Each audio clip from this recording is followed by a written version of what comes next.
Hello everyone, welcome to Chetan Bharat Learning and welcome to lecture number 29 of your GS Economy lecture series. आज के lecture में ना हम infrastructure sector से start करेंगे. Infrastructure जैसे कि हम पहले भी डिस्कस कर चुके हैं is the backbone of your economy. It is very crucial for your economy. Infrastructure sector में क्या क्या इंक्लूड होता है? रोड्स होती हैं आपकी, वो इंफ्रास्ट्रक्चर का पार्ट है. रेलवेज हैं, वो इंफ्रास्ट्रक्चर का पार्ट है. एयरपोर्ट्स हैं या एयर सर्विसेज हैं, एयरपोर्ट्स, एयर सर्विसेज के लिए एयरपोर्ट्स, जहाज वगैरह ये है. सी पोर्ट्स हो गए आपके, वो इंफ्रास्ट्रक्चर का पार्ट है. प्लस आपका अर्बन इंफ्रास्ट्रक्चर होता है जैसे अर्बन हाउसिंग वगैरह, ये इंफ्रास्ट्रक्चर का पार्ट है. फिर डिजिटल सर्विसेज के लिए आपको ब्रॉडबैंड इंटरनेट कनेक्टिविटी चाहिए तो डिजिटल इंफ्रास्ट्रक्चर है. टेलीकॉम हो गया आपका, वो भी डिजिटल इंफ्रास्ट्रक्चर का पार्ट होगा. टेलीकॉम सर्विसेज हो गया. देन पावर सेक्टर हो गया आपका, पावर अगेन इलेक्ट्रिसिटी का सेक्टर हो गया. ये सारी चीजें ना आपकी इंफ्रास्ट्रक्चर सेक्टर का पार्ट होती हैं.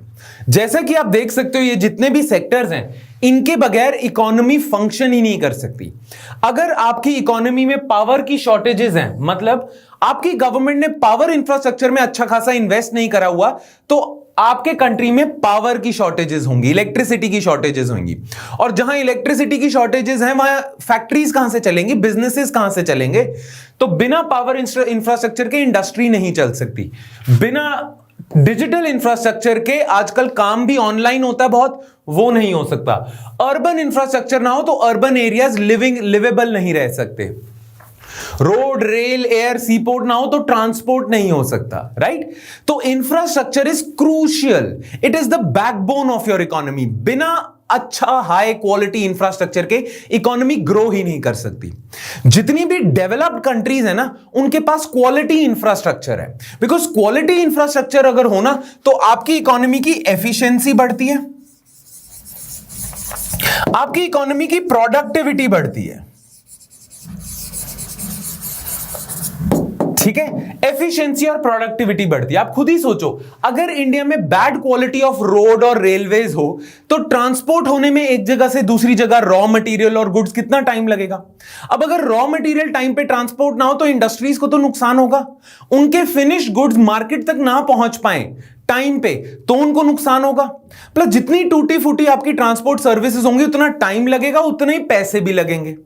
राइट? तो ये सारी चीजें है ना, ये कोर बनाती हैं आपकी इकोनॉमी का. हर डेवलप्ड इकोनॉमी का क्वालिटी इंफ्रास्ट्रक्चर है और हर डेवलपिंग इकोनॉमी या पुअर कंट्री में इंफ्रास्ट्रक्चर ही बेकार होता है. क्लियर? तो इंडिया को भी अगर बनना है वर्ल्ड की डेवलप्ड कंट्री, इंडिया को भी अगर बनना है टॉप लेवल की इकोनॉमी, आजकल हमारा ड्रीम है ना कि हमने इवेंचुअली कभी $5 ट्रिलियन की इकोनॉमी बनना है.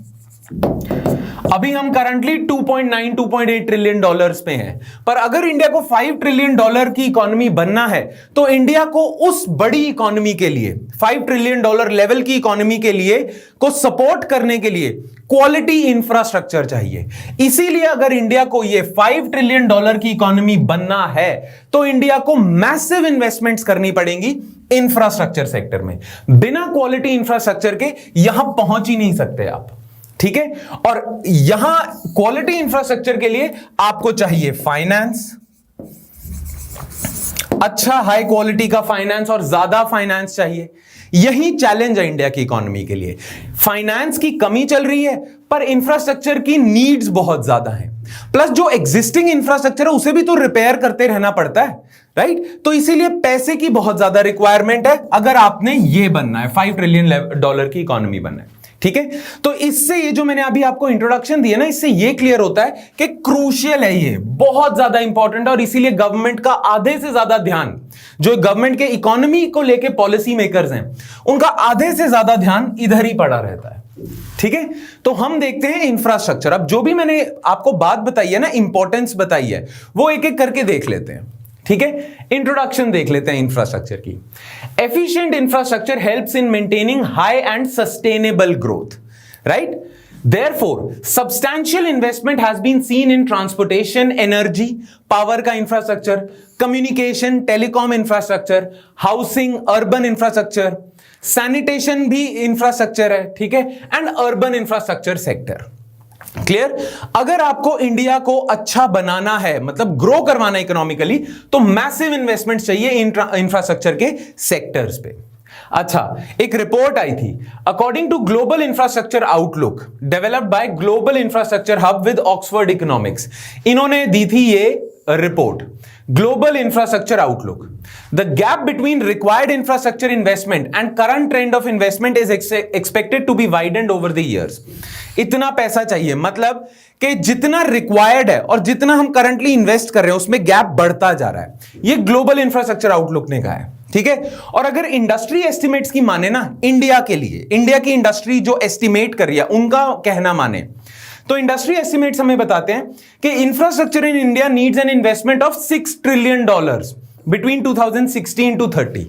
अगर इंडिया को 2030 तक क्वालिटी इंफ्रास्ट्रक्चर बनाना है तो इंडिया को कम से कम इन 15 सालों में $6 ट्रिलियन इन्वेस्टमेंट करनी पड़ेगी। गवर्नमेंट करे या प्राइवेट इन्वेस्टर्स करें, कोई फर्क नहीं पड़ता, चाहे गवर्नमेंट आए, चाहे प्राइवेट आए, चाहे फॉरेन इन्वेस्टर्स आए, कोई भी आए, पर इतना पैसा इकट्ठा करना पड़ेगा। इंडस्ट्री कहती है इतनी तो डिमांड है अगर हमें अच्छे से ग्रो करना है। तो आप समझ रहे हो ग्रेविटी ऑफ द सिचुएशन, कि पैसा चाहिए और किस लिए चाहिए? इंफ्रास्ट्रक्चर के लिए चाहिए, और इंफ्रास्ट्रक्चर क्रूशियल है, ये इंडस्ट्री मानती है, ठीक है। नाउ हम देखते हैं why is infrastructure sector important. जो भी अभी हमने बात करी है कि ये इंपॉर्टेंट है, क्यों इंपॉर्टेंट है भाई? It is well accepted that investment in infrastructure is necessary for growth. बिना इंफ्रास्ट्रक्चर स्पेंडिंग के ग्रोथ हो ही नहीं सकती अच्छी खासी।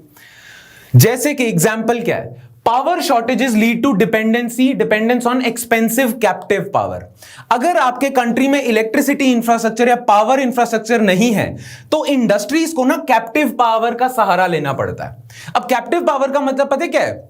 जैसे फॉर एग्जांपल, मैं जिस शहर में फैक्ट्री अपनी चला रहा हूं वहां लाइट नहीं आती, पर मुझे इलेक्ट्रिसिटी चाहिए, तो मैं क्या करता हूं, साइड में एक जनरेटर रख लेता हूं, या डीजल से इलेक्ट्रिसिटी प्रोड्यूस करता हूं, या सोलर पैनल्स लगा देता हूं, उससे इलेक्ट्रिसिटी प्रोड्यूस करता हूं। अब अगर मेरी फैक्ट्री में इलेक्ट्रिसिटी की खपत ज्यादा है, यूटिलाइजेशन ज्यादा है, तो मेरे को बहुत ज्यादा खर्चा करना पड़ेगा जनरेटर्स पे, राइट?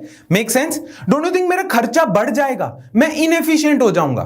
मेरा बेसिक काम था कि मैं कोई फैक्ट्री लगाऊं, लेट्स सपोज मैं ये पेन बनाने की फैक्ट्री लगाई हुई है मैंने, पर मेरी आधी टाइम मनी रिसोर्सेज जनरेटर लगाने में लग गया, और वो महंगा सौदा भी है, एक तरह से महंगा भी पड़ेगा।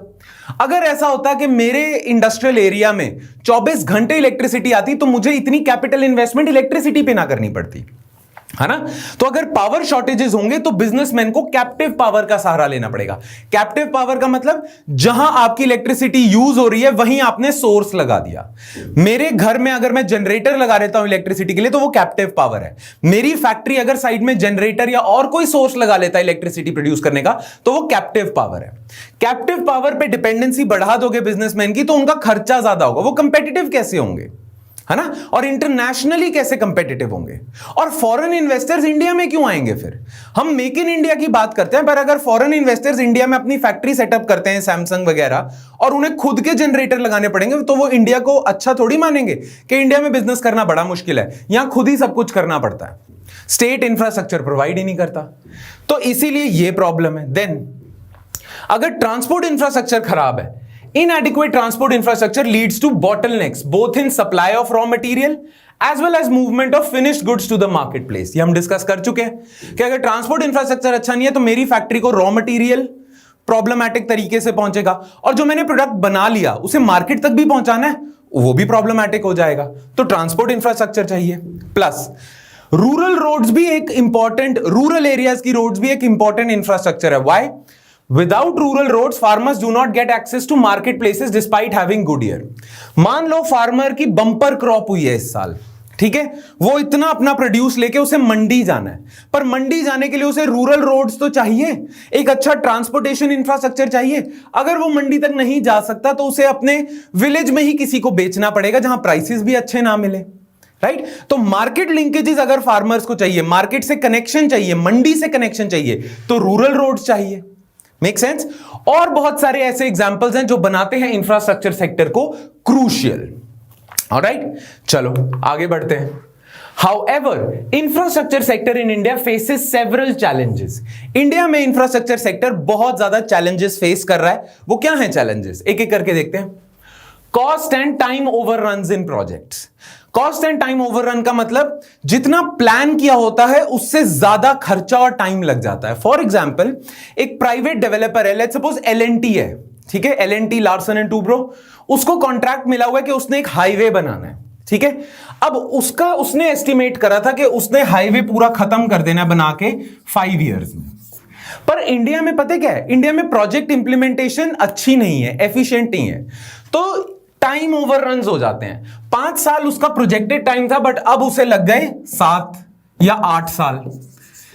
अगर प्रोजेक्टेड टाइम से ज्यादा आप एक्सीड कर जाते हो तो उसे कहते हैं टाइम ओवररन्स। प्रोजेक्ट टाइम पे कंप्लीट नहीं कर रहे। और जब आप एक्स्ट्रा टाइम लगा रहे हो ना, तो आपके खर्चे भी बढ़ते जाएंगे इन्फ्लेशन के हिसाब से। आपने सोचा था 5 साल में कंप्लीट कर लोगे, 5 साल तक कुछ और इन्फ्लेशन लेवल से, पर आपको 7 से 8 साल लग गए, तो आपका खर्चा भी एक्स्ट्रा होता जा रहा है आपका इन्फ्लेशन की वजह से, और बहुत सारी चीजें हैं। तो इंडिया में प्रोजेक्ट इंप्लीमेंटेशन बहुत प्रॉब्लमैटिक है, इसी वजह से कॉस्ट एंड टाइम ओवररन्स हो जाते हैं। अब आप सोच रहे होगे इंडिया की कंस्ट्रक्शन कंपनीज क्या बहुत खराब हैं? एक तो ये आंसर सही भी है, हो सकता है कि इंडिया की प्रोजेक्ट कंपनीज, जो ये कंस्ट्रक्शन कंपनीज हैं, ये खराब है, ये टाइम पे कंप्लीट नहीं करती, कॉस्ट और टाइम ओवररन्स होते हैं। बट इसका बहुत बड़ा रीजन इंडिया की ब्यूरोक्रेसी भी है। जैसे L&T ने मान लो 5 साल में रोड बनाने का कॉन्ट्रैक्ट ले लिया।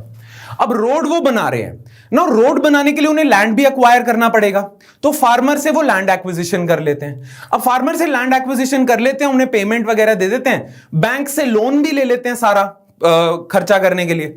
एकदम से क्या होता है, 2 साल बाद एक फार्मर ग्रुप खड़ा होता है और वो ना कोर्ट में केस डाल देता है कि हमें फेयर कॉम्पनसेशन नहीं मिली।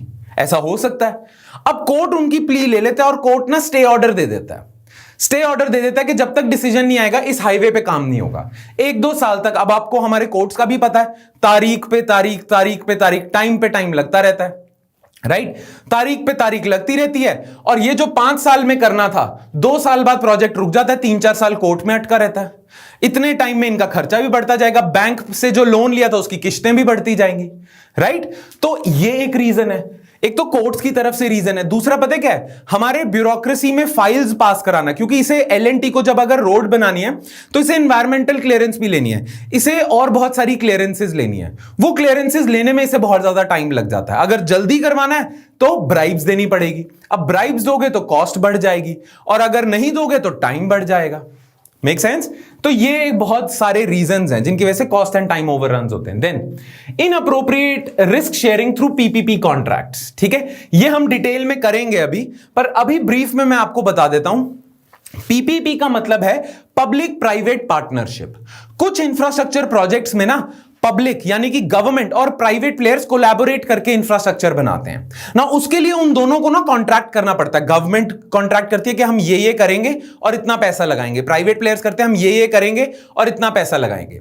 पर जो PPP कॉन्ट्रैक्ट्स होते हैं ना, उनकी डिजाइनिंग इंडिया में अभी इतनी पुअर है कि उस डिजाइन इतना पुअर है कि डिस्प्यूट्स होते रहते हैं गवर्नमेंट और प्राइवेट प्लेयर्स के बीच में, और डिस्प्यूट्स जब हो जाते हैं तो उन्हें रिजॉल्व करने के लिए कहीं डालते हैं केस, वो वहां अटक जाता है। तो poor design of PPP contracts है, पब्लिक प्राइवेट पार्टनरशिप के कॉन्ट्रैक्ट्स। बाकी इसे करेंगे क्या है, और रिस्क शेयरिंग का मतलब क्या है। Uncertainty in policy and regulatory framework, ये तो हम कर ही चुके हैं कि पॉलिसी और रेगुलेटरी फ्रेमवर्क यानी कि गवर्नमेंट की ब्यूरोक्रेसी वगैरह, उसमें प्रॉब्लम है। Then prolong disputes between government and private players, देख ही चुके हैं। Poor financial health of certain public institutions like power discoms.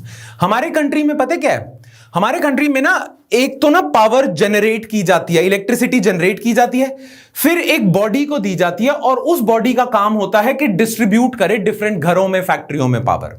वो जो डिस्ट्रीब्यूट करने की बॉडी है ना, उसे हम कहते हैं डिस्कॉम्स, ठीक है। स्टेट गवर्नमेंट्स के, हर स्टेट गवर्नमेंट का अपना एक डिस्कॉम होता है, इसका काम होता है डिस्ट्रीब्यूशन ऑफ इलेक्ट्रिसिटी। ये जहां इलेक्ट्रिसिटी बन रही है वहां से ले लेते हैं और आगे डिस्ट्रीब्यूट करते हैं ना। अभी डिस्कॉम्स की ना हालत बहुत ज्यादा खराब है और कई सालों से चल रही है, इसीलिए ये अच्छे से काम नहीं कर पा रही, तो इलेक्ट्रिसिटी की डिस्ट्रीब्यूशन बहुत खराब चल रही है, राइट? तो इनकी हालत खराब है। प्लस डिस्कॉम्स के बारे में हमने करंट अफेयर्स में भी करा हुआ है, राइट? तो आपको आइडिया होगा। Then poor health of financial sector. अच्छा, जितनी भी इंफ्रास्ट्रक्चर कंपनीज हैं उन्हें पैसा चाहिए, उन्हें फाइनेंस चाहिए। फाइनेंस के लिए वो डिपेंड करते हैं बैंक्स या एनबीएफसीज पे। अब करंटली आप जानते हो कि बैंक्स और एनबीएफसीज की हालत बहुत ज्यादा खराब है। क्योंकि उनकी हालत बहुत ज्यादा खराब है इसीलिए इन्हें टाइमली और रिक्वायर्ड फाइनेंस नहीं मिलता, और अगर टाइमली और रिक्वायर्ड फाइनेंस ना मिले तो प्रोजेक्ट कैसे स्टार्ट करोगे, राइट? तो poor health of financial sector चल रहा है। Then banking sector crisis has led to a bad situation as significant chunk of funding to infrastructure sector comes from public sector banks.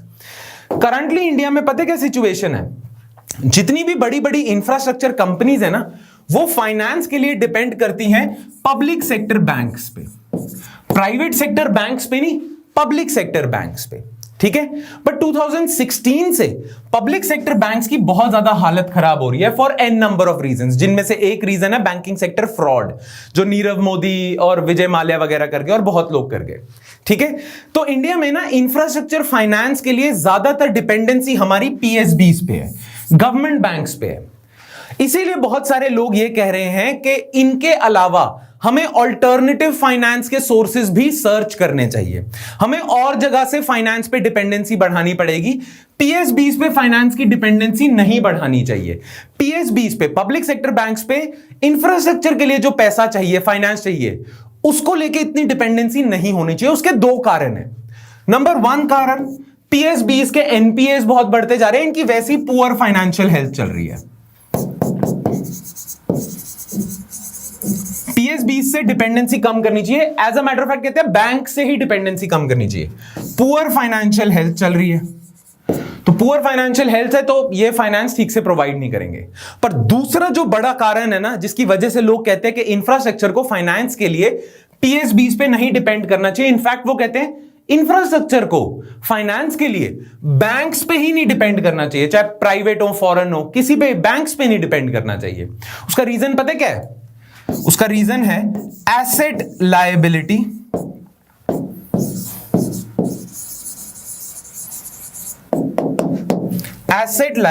Mismatch. अब asset liability mismatch का मतलब क्या है, ध्यान से सुनना।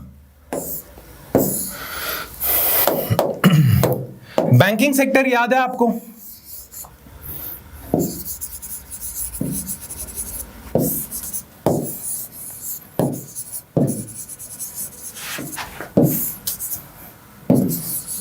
ये हमने करा ही था, है ना? बैंक सरप्लस लोगों से पैसा लेते हैं और आगे डेफिसिट एरियाज में लोन आउट कर देते हैं, राइट? इसी को हम कहते हैं फाइनेंशियल इंटरमीडिएशन, रिमेंबर? ठीक है। नाउ बैंक्स जो सरप्लस से पैसा ले रहे हैं वो ले रहे हैं, डिपॉजिट करवा रहे हैं जो पैसा 4% के इंटरेस्ट रेट पे, एग्जाम्पल के तौर पे, और लोन आउट कर रहे हैं 6% के इंटरेस्ट रेट पे। नाउ जैसा कि मैंने अभी बताया कि पब्लिक सेक्टर बैंक्स काफी हद तक लोन देते हैं इंफ्रास्ट्रक्चर कंपनीज को, है ना? इंफ्रास्ट्रक्चर के फाइनेंस की नीड्स प्रोवाइड करते हैं बैंक्स। नाउ ध्यान से देखना, बैंक्स जो इंफ्रास्ट्रक्चर को लोन दे रहे हैं ना, वो लॉन्ग टर्म लोन दे रहे हैं। लॉन्ग टर्म लोन क्यों दे रहे हैं वो? Because infrastructure long term projects होते हैं। रोड बनानी है 5 साल चाहिए, पोर्ट बनाना है 10 साल चाहिए, बहुत ज्यादा टाइम पीरियड के लिए इन्हें फाइनेंस चाहिए होता है ना? Infrastructure projects long gestation period के होते हैं, उन्हें टाइम ज्यादा लगता है, इसीलिए उन्हें लॉन्ग टर्म लोन्स मिलते हैं। तो जो बैंक का एसेट होता है, आपको पता है ना, बैंक्स जो लोन देते हैं वो बैंक का एसेट है। तो अगर बैंक ना इंफ्रास्ट्रक्चर एसेट्स में इन्वेस्ट करते हैं, बैंक्स इंफ्रास्ट्रक्चर को लोन देते हैं, तो बैंक के एसेट्स हो जाते हैं लॉन्ग टर्म। पर बैंक की जो लायबिलिटी है वो होता है जो लोगों ने डिपॉजिट करा है। डोंट यू थिंक बैंक में जिन लोगों ने पैसा डिपॉजिट करा है वो तो शॉर्ट टर्म के लिए करा हुआ है? कुछ तो लोगों ने डिमांड डिपॉजिट करे हुए, वो कभी भी पैसा विड्रॉ कर सकते हैं। कुछ लोगों ने एफडी करवाई हुई है, पर एफडी 1 साल 2 साल की होती है, राइट?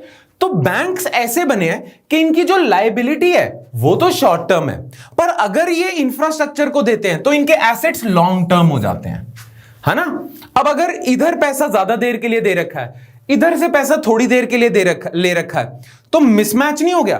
क्योंकि इनसे जो पैसा लोगे वही तो आगे दोगे। पर अगर इनको जल्दी पैसा लौटाना है और यहां से पैसा बहुत लेट आएगा, तो डोंट यू थिंक मिसमैच सा हो गया? तो bank suffer from this problem, asset liability mismatch है बैंक्स के केस में। इसीलिए banks are ill suited for infrastructure financing. ऐसा कोई फाइनेंशियल इंस्टीट्यूशन होना चाहिए या फंड होना चाहिए आपके पास जिसकी लायबिलिटी भी लॉन्ग टर्म हो और इंफ्रास्ट्रक्चर में दे रहा है तो एसेट भी लॉन्ग टर्म हो। ऐसे कुछ ही फंड्स एग्जिस्ट करते हैं, जैसे पेंशन फंड होंगे। पेंशन जो फंड्स हैं उसमें जो पैसा दिया हुआ है वो पैसा लॉन्ग टर्म के लिए दिया हुआ है। आप अभी अपना पेंशन के लिए पैसा कटवाते रहते हो, वो पेंशन फंड में जाता है। आप तब लोगे जब आप रिटायर हो जाओगे, तो लॉन्ग टर्म के लिए पैसा गया है। और पेंशन फंड ही आगे अगर लोन आउट कर दे इंफ्रास्ट्रक्चर को तो liability long term, asset long term, है ना। तो banks as it is are ill suited for infrastructure financing overall.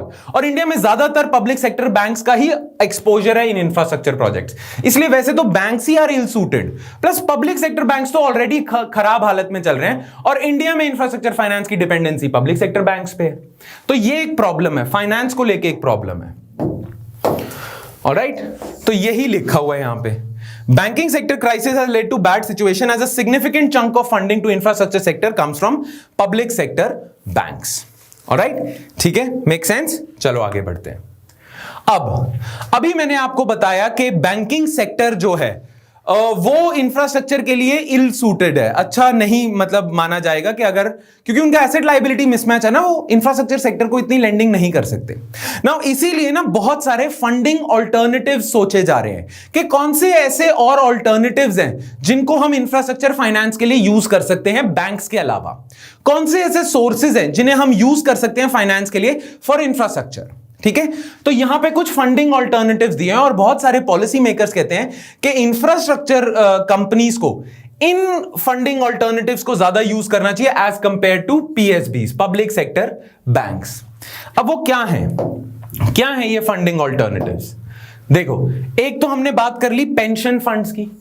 Pension funds में जो पैसा गया हुआ है वो तो लॉन्ग टर्म के लिए गया हुआ है, और अगर पेंशन फंड्स आगे लेंड कर दें लॉन्ग टर्म इंफ्रास्ट्रक्चर के लिए तो एसेट लायबिलिटी मिसमैच तो नहीं होगा, एएलएम नहीं होगा, तो इसीलिए ये बेटर सूटेड है। और गवर्नमेंट को एक पॉलिसी निकालनी चाहिए कि इंडिया में जितने भी बड़े बड़े पेंशन फंड्स हैं वो इंफ्रास्ट्रक्चर में पैसा चैनलाइज करें। क्लियर? देन दूसरा अच्छा ऑल्टरनेटिव कह रहे हैं इंफ्रास्ट्रक्चर इन्वेस्टमेंट ट्रस्ट या रियल एस्टेट इन्वेस्टमेंट ट्रस्ट का आप यूज कर सकते हो। अब इंफ्रास्ट्रक्चर इन्वेस्टमेंट ट्रस्ट क्या होते हैं? याद है हमने म्यूचुअल फंड करा था, है ना? तो म्यूचुअल फंड्स क्या करते थे? म्यूचुअल फंड्स लोगों से पैसा लेते थे, बहुत सारे लोगों से, और उसे लगा देते थे शेयर मार्केट में, है ना। शेयर मार्केट से जो भी प्रॉफिट्स आते थे उन्हें इन लोगों में डिस्ट्रीब्यूट कर देते थे। नाउ इंफ्रास्ट्रक्चर इन्वेस्टमेंट ट्रस्ट जिन्हें हम इन्विट्स भी कहते हैं, ये बिल्कुल सेम प्रिंसिपल पे काम करते हैं। यहां एमएफ की जगह आप इन्विट लगा दो, ठीक है। इन्विट क्या करेगा? इंफ्रास्ट्रक्चर इन्वेस्टमेंट ट्रस्ट क्या करेगा? डिफरेंट लोगों से पैसा इकट्ठा कर लेगा और उनसे जो पैसा इकट्ठा करेगा वो लॉन्ग टर्म के लिए करेगा। एक इंफ्रास्ट्रक्चर इन्वेस्टमेंट ट्रस्ट होगा जिसमें लोग 5 से 10 साल के लिए पैसा डाल देंगे। अब ये इंफ्रास्ट्रक्चर इन्वेस्टमेंट ट्रस्ट पता क्या करेगा? ये फाइनेंस देगा, लोन देगा इंफ्रास्ट्रक्चर प्रोजेक्ट्स के लिए, रादर देन म्यूचुअल फंड की तरह शेयर मार्केट को देने के लिए ये इंफ्रास्ट्रक्चर प्रोजेक्ट्स को पैसा देगा, लोन देगा। उससे इसे कुछ इंटरेस्ट वगैरह आएगा, इंटरेस्ट पेमेंट वगैरह आएगी, या जो भी प्रॉफिट होगा, प्रॉफिट ये डिस्ट्रीब्यूट कर देगा इन लोगों में। तो म्यूचुअल फंड की तरह ही काम करेगा इंफ्रास्ट्रक्चर इन्वेस्टमेंट ट्रस्ट, बस फर्क ये है कि ये लॉन्ग टर्म के लिए पैसा लेगा और ये इंफ्रास्ट्रक्चर प्रोजेक्ट्स में इन्वेस्ट करेगा रादर देन शेयर मार्केट में, है ना। तो कह रहे हैं इनका भी यूटिलाइजेशन ज्यादा होना चाहिए, इसमें गवर्नमेंट पे बर्डन भी कम होगा, क्योंकि जनरली गवर्नमेंट इन्वेस्टमेंट करनी पड़ती है उसे इंफ्रास्ट्रक्चर के लिए। यहां प्राइवेट लोग पैसा अपनी सेविंग्स पूल करेंगे, लॉन्ग टर्म के लिए पूल करेंगे और उसी हिसाब से गेन ले लेंगे, है ना। और जैसे इंफ्रास्ट्रक्चर इन्वेस्टमेंट ट्रस्ट है वैसे ही रियल एस्टेट इन्वेस्टमेंट ट्रस्ट होते हैं। रियल एस्टेट इन्वेस्टमेंट ट्रस्ट क्या होते हैं? बिल्कुल सिंपल, एक रियल एस्टेट इन्वेस्टमेंट ट्रस्ट होगा, उसमें लोग पैसा डालेंगे लॉन्ग टर्म के लिए, और ये पैसा ये रियल एस्टेट इन्वेस्टमेंट ट्रस्ट लगा देगा प्रॉपर्टीज बाय करने में। जैसे ये क्या करेगा, मान लो इसके पास 100 करोड़ इकट्ठे हुए हैं, तो ये हैदराबाद में ना कमर्शियल प्रॉपर्टीज खरीद लेगा। ये पैसा यूज करके हैदराबाद में कमर्शियल प्रॉपर्टीज होंगी, उन प्रॉपर्टीज को रेंट आउट कर देगा। रेंट से जो पैसा आएगा वो इनकम होगी, वही इनकम इनमें डिस्ट्रीब्यूट कर दी जाएगी। या सस्ती प्रॉपर्टी खरीदेगा, महंगी बेच देगा, उससे जो फायदा होगा कैपिटल गेन वो इनमें डिस्ट्रीब्यूट कर देगा, राइट। तो रियल एस्टेट इन्वेस्टमेंट ट्रस्ट सिर्फ रियल एस्टेट में काम करता है, ये इंफ्रास्ट्रक्चर में काम करेंगे।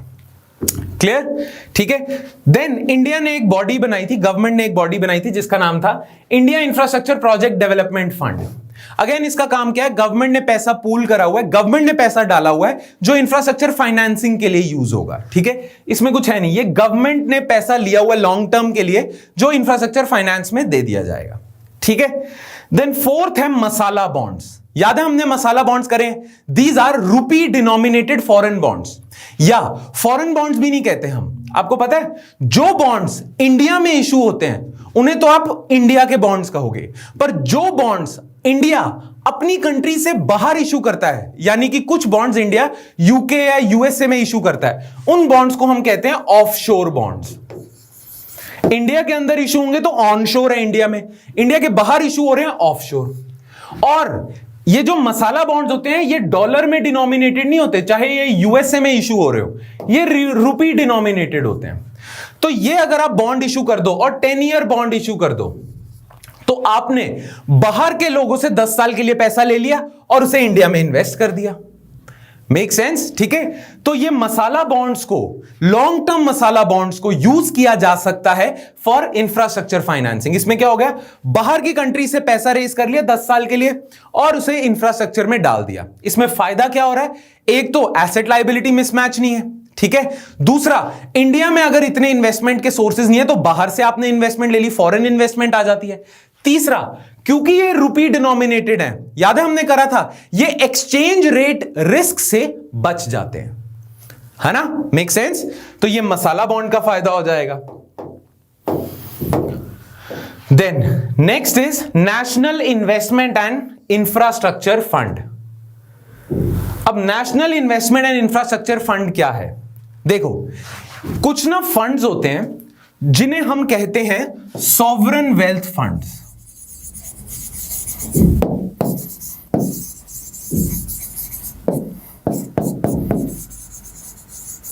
ठीक है, कुछ फंड्स होते हैं हर कंट्री में एग्जिस्ट करते हैं जिन्हें हम सॉवरन वेल्थ फंड्स कहते हैं।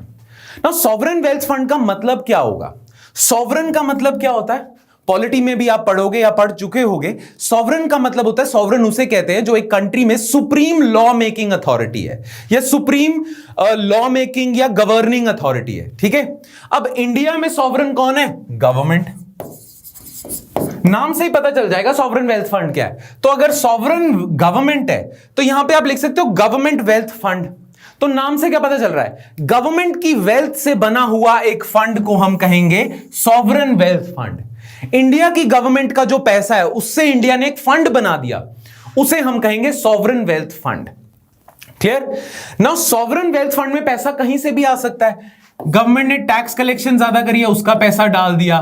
गवर्नमेंट ने मान लो डिसइन्वेस्टमेंट कर दी, ठीक है, गवर्नमेंट ने अपनी कंपनीज बेच दी, उससे पैसा लेके इस फंड में डाल दिया, सॉवरन वेल्थ फंड है, ठीक है।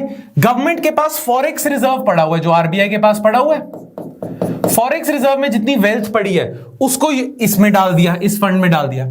जो गवर्नमेंट के सोर्सेज से आप फंड बनाते हो ना, उसे आप सॉवरन वेल्थ फंड कहते हो। नाउ इंडिया ने ना एक सॉवरन वेल्थ फंड बनाया है, किसके लिए, ताकि ये फंड ना पैसा चैनलाइज करे, पैसा लिए और इस फंड से आप यूज कर सकते हो, इस फंड में जो पैसा है इंफ्रा फाइनेंस के लिए। तो इंफ्रास्ट्रक्चर प्रोजेक्ट्स में जो फाइनेंस की रिक्वायरमेंट है, इंफ्रास्ट्रक्चर प्रोजेक्ट्स को फाइनेंस देने के लिए गवर्नमेंट ने एक सॉवरन वेल्थ फंड बनाया, ठीक है। उस सॉवरन वेल्थ फंड का गवर्नमेंट ने नाम रखा national investment and infrastructure fund, ठीक है। तो गवर्नमेंट ने अपने रेवेन्यू से एक national investment and infrastructure fund बनाया, जिसका पर्पस क्या होगा कि उसमें जो पैसा होगा वो इंफ्रास्ट्रक्चर प्रोजेक्ट्स में लगाया जाएगा। क्लियर। नाउ गवर्नमेंट ने जो एनआईआईएफ बनाया ना, इसका टोटल कॉर्पस मतलब इस फंड में कितने पैसे होंगे, गवर्नमेंट ने प्लान करा कि 40,000 करोड़ रुपीस का हम एक सॉवरन वेल्थ फंड बनाएंगे, ठीक है। तो गवर्नमेंट ने एनआईएफ बनाया जिसमें रखा कि इसकी कॉर्पस की लिमिट होगी या कॉर्पस होगा इसका 40,000 करोड़ रुपीस। नाउ गवर्नमेंट ने एक और चीज बोली, गवर्नमेंट ने बोला कि देखो 40,000 करोड़ रुपीस अरेंज करना बड़ा मुश्किल है हमारे लिए, तो हम पता क्या करेंगे, इस सॉवरेन वेल्थ फंड में हम कंट्रीब्यूट करेंगे बस 20,000 करोड़। इसीलिए इस सॉवरेन वेल्थ फंड में हमारा शेयर होगा 49%, मतलब 20,000 करोड़ के आसपास। गवर्नमेंट ने कहा है कि ये जो सॉवरेन वेल्थ फंड बनेगा ना, NIIF, है ना, ये जो NIIF होगा, इसमें जितना भी पैसा आएगा टोटल, उसमें से 49% हम डालेंगे और 51% पैसा हम डिफरेंट लोगों से लेंगे।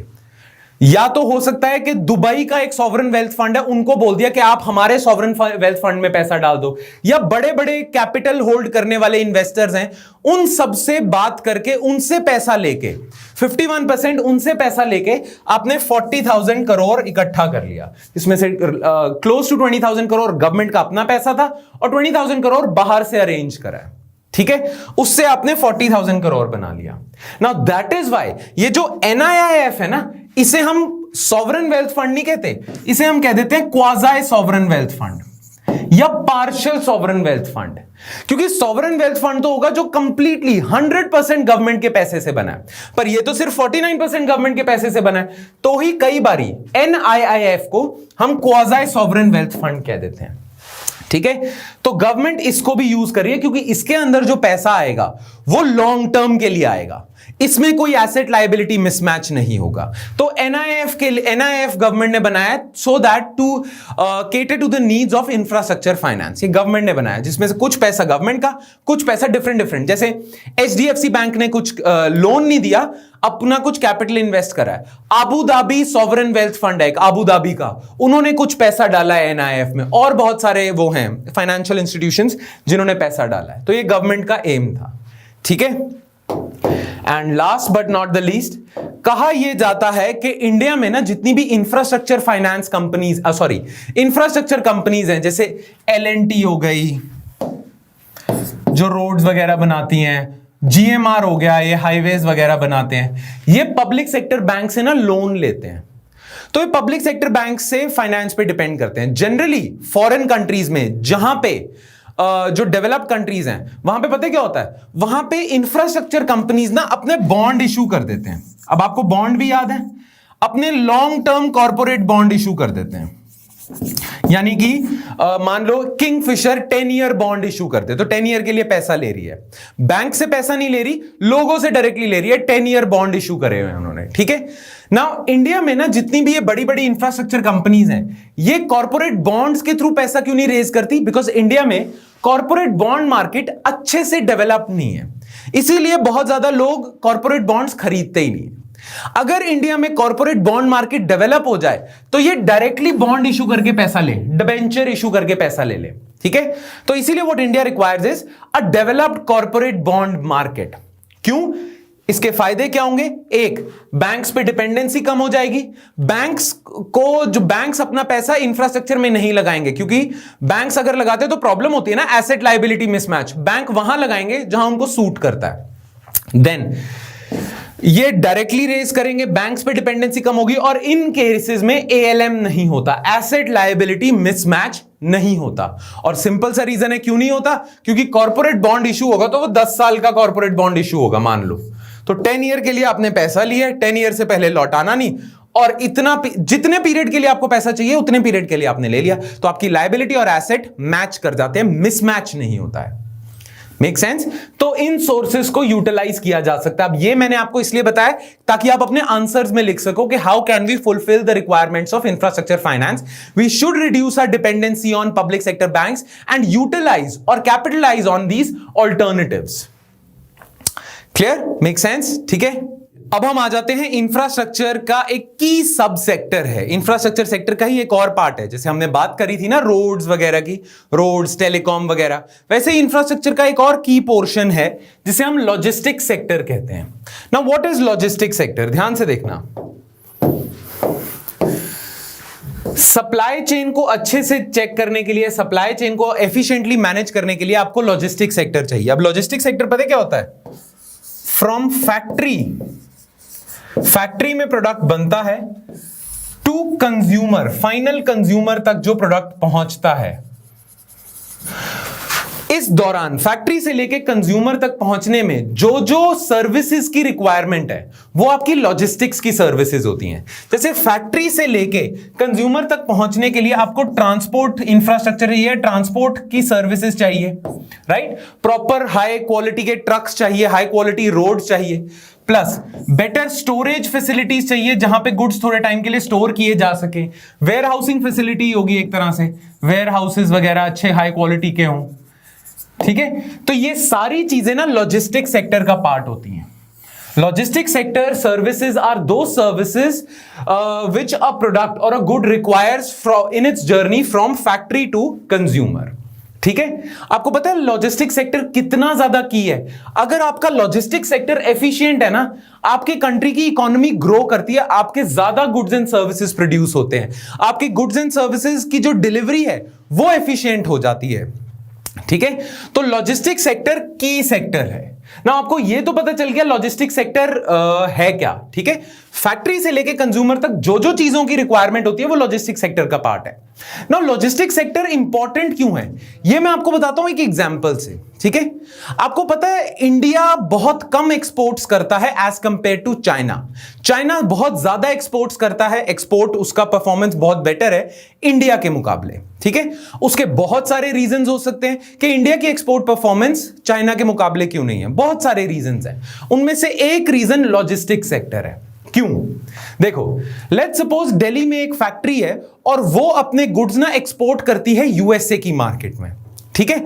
सिमिलरली चाइना में भी एक फैक्ट्री है, हांगकांग है, वहां पे गुड्स बनते हैं और यूएसए जाते हैं। आपको पता है जितना टाइम दिल्ली से मुंबई पहुंचने में लगता है ना उस गुड को, वो गुड पता कैसे जाएगा यूएसए में। दिल्ली की फैक्ट्री यूएसए कैसे एक्सपोर्ट करेगी, पहले अपने गुड्स मुंबई पहुंचाएगी, मुंबई के पोर्ट पे वो गुड्स उतरेंगे, वहां पे वो शिप्स पे चढ़ेंगे और फिर वो जाके यूएसए की मार्केट में ड्रॉप होंगे। जितना टाइम इंडिया में गुड्स को दिल्ली से मुंबई जाने में लगता है ना, उतने टाइम में हांगकांग से चाइना गुड्स हांगकांग से यूएसए गुड्स पहुंच जाते हैं। मतलब इंडिया जितना टाइम हिंटरलैंड से पोर्ट्स तक पहुंचाने में टाइम लगाता है ना गुड्स को, उतने टाइम में चाइना एक्सपोर्ट भी करके बैठा होता है। हांगकांग से यूएसए लॉस एंजलिस एयरपोर्ट जाने, लॉस एंजलिस सी पोर्ट तक जो टाइम लगता है उतना ही टाइम दिल्ली से मुंबई में लगता है। क्यों? क्योंकि हमारी ट्रांसपोर्ट सर्विसेज खराब है, फ्रैगमेंटेड है, स्टोरेज वेयर हाउसिंग वगैरह की फैसिलिटी खराब है, ओवरऑल हमारा लॉजिस्टिक सेक्टर खराब है। तो ऑटोमेटिक सी बात है, अगर चाइना इतने कम टाइम में गुड्स पहुंचा देता है और इंडिया अभी तक पोर्ट्स तक नहीं पहुंचा पाता उतने टाइम तक, तो इंडिया के एक्सपोर्ट्स कम ही होंगे, है ना।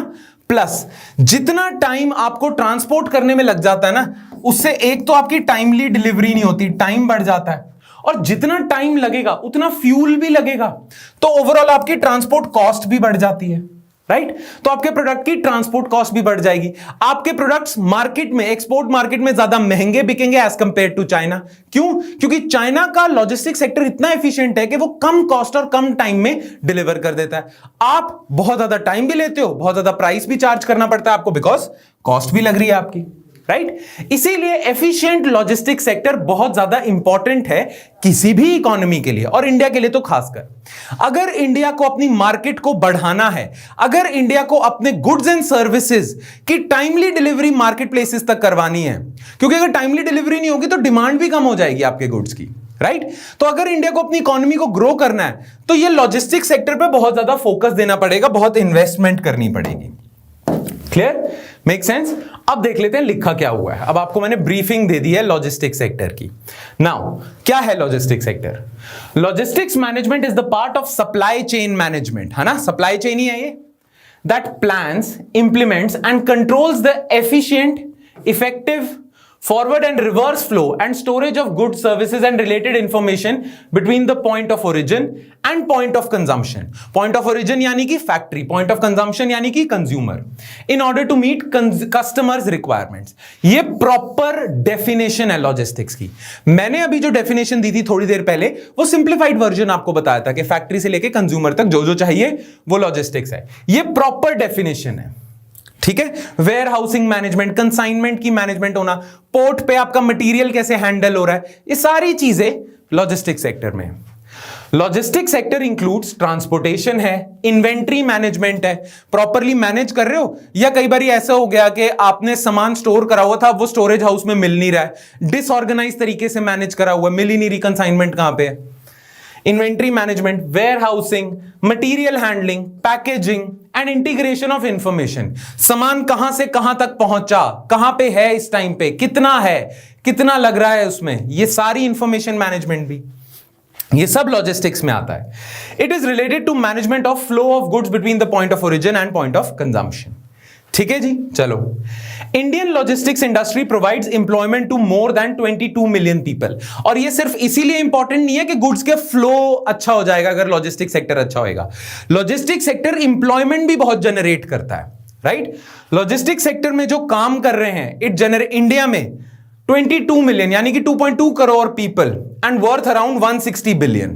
पूरा का पूरा लॉजिस्टिक सेक्टर, अब ये 2-3 साल पुराना डेटा है कि 160 बिलियन डॉलर्स की इंडस्ट्री है पूरे लॉजिस्टिक सेक्टर, और कम से कम 2.2 करोड़ पीपल को, लोगों को एम्प्लॉयमेंट भी देता है। अगर ये सेक्टर बढ़ेगा ओवरऑल तो इंडिया की इकोनॉमी बढ़ेगी, एम्प्लॉयमेंट और जॉब्स भी जनरेट होंगी, और एफिशिएंसी जो मैंने आपको बताई है गुड्स के फ्लो में, वो तो है ही। क्लियर? चलो आगे बढ़ते हैं। Logistics sector has now been included in the harmonized master list of infrastructure subsector। पहले ना गवर्नमेंट ने इंफ्रास्ट्रक्चर सब सेक्टर्स की लिस्ट बनाई हुई है, ठीक है। उसमें रोड आ जाएगा, टेलीकॉम आ जाएगा, बहुत सारे इंफ्रास्ट्रक्चर सब सेक्टर्स आ जाएंगे। उस लिस्ट में ना, जिसे कहते हैं harmonised master list of infrastructure सब सेक्टर, उसमें लॉजिस्टिक सेक्टर पहले एडेड नहीं था। अब जो सेक्टर इस लिस्ट में एडेड होते हैं ना, जो सेक्टर, उन सेक्टर्स को ना बैंक से फाइनेंस जो मिलता है ना, वो चीप मिलता है, यानी कि कम इंटरेस्ट रेट पे, कंपैरेटिवली कम इंटरेस्ट रेट पे मिलता है, और लॉन्ग टर्म फाइनेंस भी मिल जाता है। गवर्नमेंट ने ये रखा हुआ है कि जिस किसी सेक्टर को हम इस लिस्ट में इंक्लूड करेंगे ना, बैंक्स उन्हें कंसेशनल लेंडिंग भी कर सकते हैं, यानी कि चीप फाइनेंस दे सकते हैं। और क्योंकि इंफ्रास्ट्रक्चर सेक्टर की जो जेस्टेशन पीरियड होता है, उन्हें जो लोन्स चाहिए होते हैं वो लॉन्ग टर्म के लिए चाहिए होते हैं, तो उन्हें लॉन्ग टर्म लोन्स भी बिना किसी हैसल के मिल जाएंगे। नाउ पहले लॉजिस्टिक सेक्टर ना इस लिस्ट में इंक्लूडेड नहीं था, इसीलिए लॉजिस्टिक सेक्टर को फाइनेंस की जब रिक्वायरमेंट होती थी तो उसे चीप फाइनेंस की अवेलेबिलिटी के लिए बहुत धक्के खाने पड़ते थे, प्लस लॉन्ग टर्म लोन्स बहुत रेयरली उसे मिलते थे, उसे एनबीएफसीज का सहारा लेना पड़ता था for short term capital requirements, ठीक है।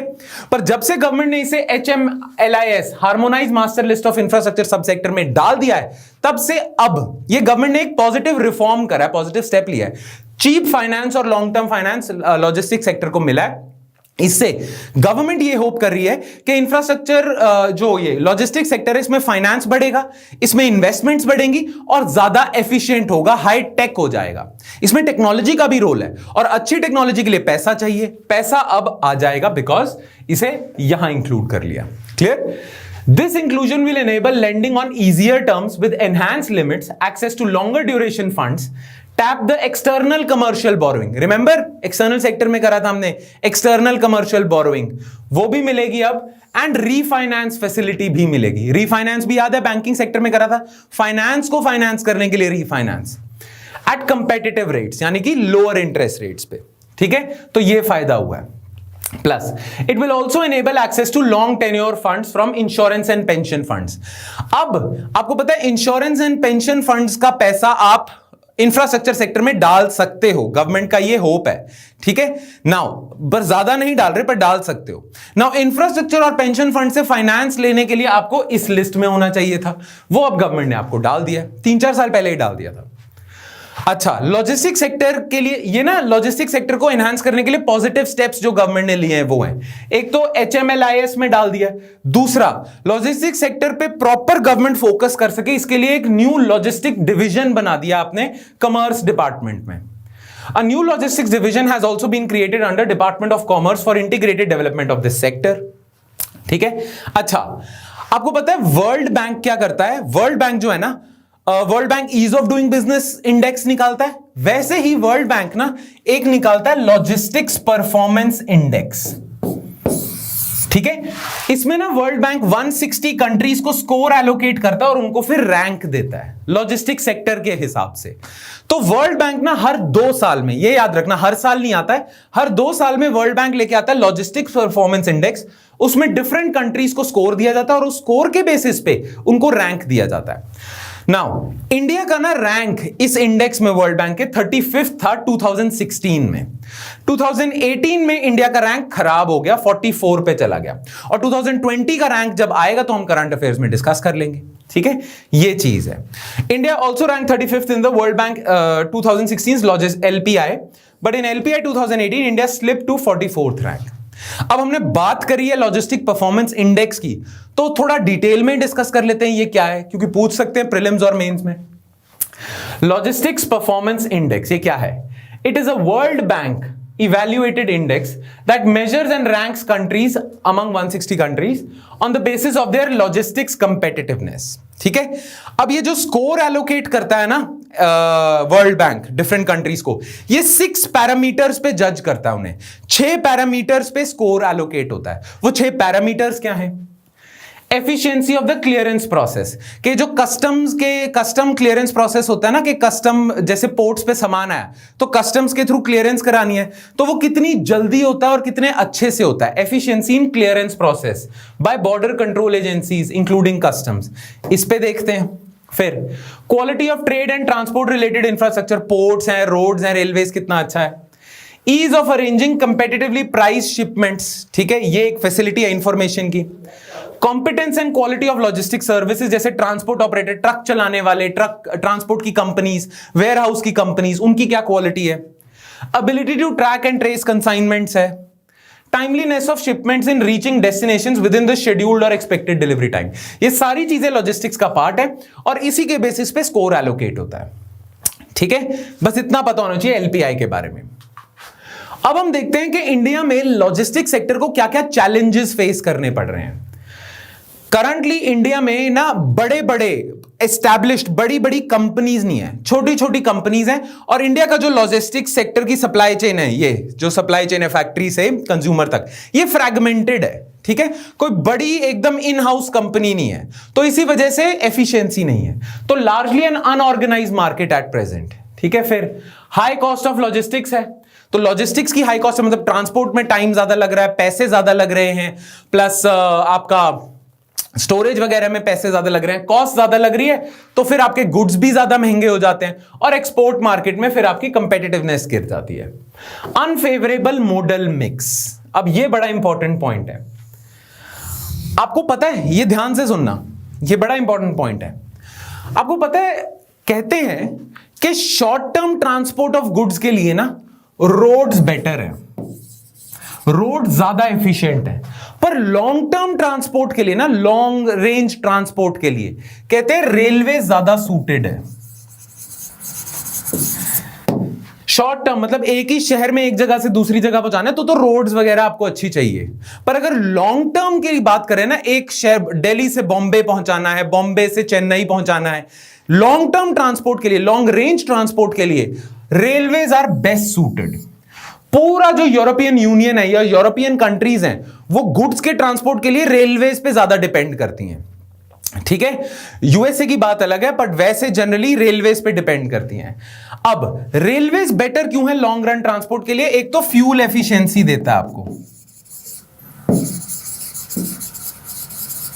अच्छा, एक और बात है, not just long range transport के लिए रेलवेज बेटर है, बल्क में अगर गुड्स ट्रांसफर करने हैं ना तो भी रेलवेज बेटर है। रेलवेज एक बारी में इतने सारे गुड्स लेके जा सकता है, ट्रक्स में तो आपको फिर, मतलब ट्रक्स तो छोटे हैं ना एक तरह से, चलो ये तो बहुत बेकार लॉजिक हो गया, बट फिर भी मतलब बल्क में अगर ट्रांसपोर्ट करना है और एफिशिएंसी से करना है तो रेलवेज बेटर सूटेड है।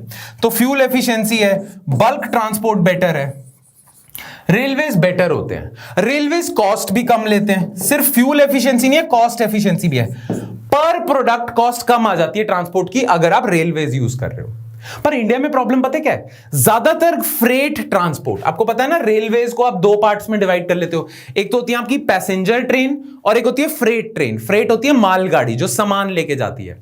तो इंडिया में ज्यादातर जो सामान है फ्रेट है, ज्यादातर फ्रेट जो होता है ना वो रोड्स यूज करता है ट्रांसपोर्ट के लिए इंडिया में, रेलवेज कम यूज करते हैं। तो इसीलिए कह रहे हैं अनफेवरेबल मॉडल मिक्स, मतलब रोडवेज 60% ट्रांसपोर्ट कर रहा है, रेलवेज का शेयर 30% है। इसी वजह से रोडवेज ज्यादा यूज करते हैं, गुड्स महंगे होते हैं, प्लस हमारी रोड्स की क्वालिटी भी खराब है, प्लस ट्रैफिक कंजेशन भी है कई कई चोक पॉइंट्स पे, तो टाइम भी ज्यादा लगता है।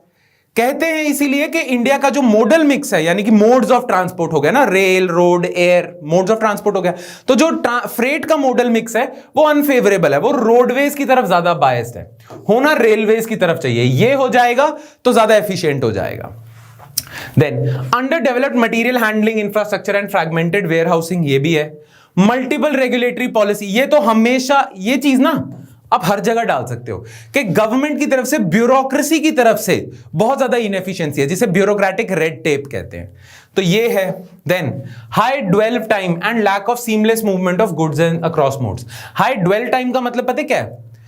एक शिप में बाहर से सामान आया, आपके पोर्ट्स पे ना पड़ा हुआ है, ठीक है, और पोर्ट्स पे ही रहता है काफी टाइम तक कस्टम्स उसे क्लियर ही नहीं करते।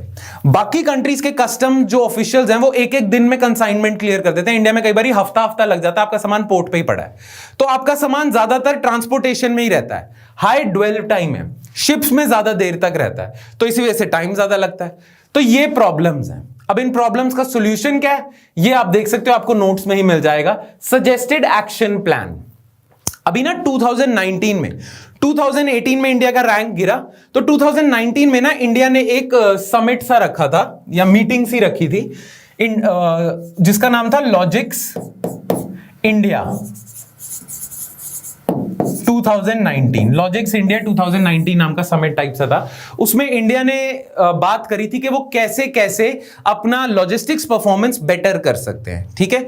तो उसी में ही बात की गई थी कि हम एक इंटीग्रेटेड लॉजिस्टिक्स पॉलिसी लेके आएंगे, ठीक है।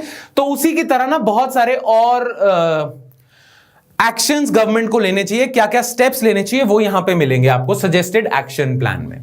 क्लियर? तो सजेस्टेड एक्शन प्लान क्या है? फास्टर क्लियरेंस, ये वो वगैरह वगैरह, ये सारी चीजें, ठीक है। तो इसी के साथ हमारा खत्म होता है लॉजिस्टिक्स सेक्टर। चलो अब हम सबसे इंपॉर्टेंट टॉपिक करते हैं इंफ्रास्ट्रक्चर का, जिसका नाम है पब्लिक प्राइवेट पार्टनरशिप। नाउ जैसा कि नाम से पता चल रहा है कि पब्लिक प्राइवेट पार्टनरशिप का मतलब इंफ्रास्ट्रक्चर प्रोजेक्ट्स को डेवलप करने के लिए पब्लिक यानी कि गवर्नमेंट और प्राइवेट प्लेयर्स पार्टनरशिप करते हैं, right. Now public private partnership important क्यों है, गवर्नमेंट इसका सहारा क्यों लेती है? सिंपल सी चीज है, आप जैसे जानते हो कि इंफ्रास्ट्रक्चर, हाई क्वालिटी का इंफ्रास्ट्रक्चर अगर आपको बनाना है तो आपको फाइनेंस चाहिए भाई, पैसा चाहिए, और बहुत ज्यादा पैसा चाहिए। आपने फिगर्स भी देख लें, कितने ट्रिलियन डॉलर्स, इतना ये चाहिए, इतना पैसा चाहिए। नाउ इतना पैसा गवर्नमेंट के पास तो है नहीं, तो इसीलिए गवर्नमेंट क्या करती है, कोलैबोरेट करती है प्राइवेट प्लेयर्स के साथ, ताकि थोड़ी इन्वेस्टमेंट गवर्नमेंट करे, थोड़ा पैसा, थोड़ा फाइनेंस प्राइवेट प्लेयर्स लेके आए, है ना। तो अगर गवर्नमेंट प्राइवेट प्लेयर्स के साथ कोलैबोरेट करती है, अगर सिर्फ गवर्नमेंट ही इंफ्रास्ट्रक्चर डेवलप करे तो गवर्नमेंट पे फाइनेंस की रिक्वायरमेंट्स बहुत ज्यादा हो जाएंगी, बट अगर प्राइवेट सेक्टर के साथ करेंगे तो शेयर हो जाएंगी फाइनेंस की रिक्वायरमेंट्स, है ना।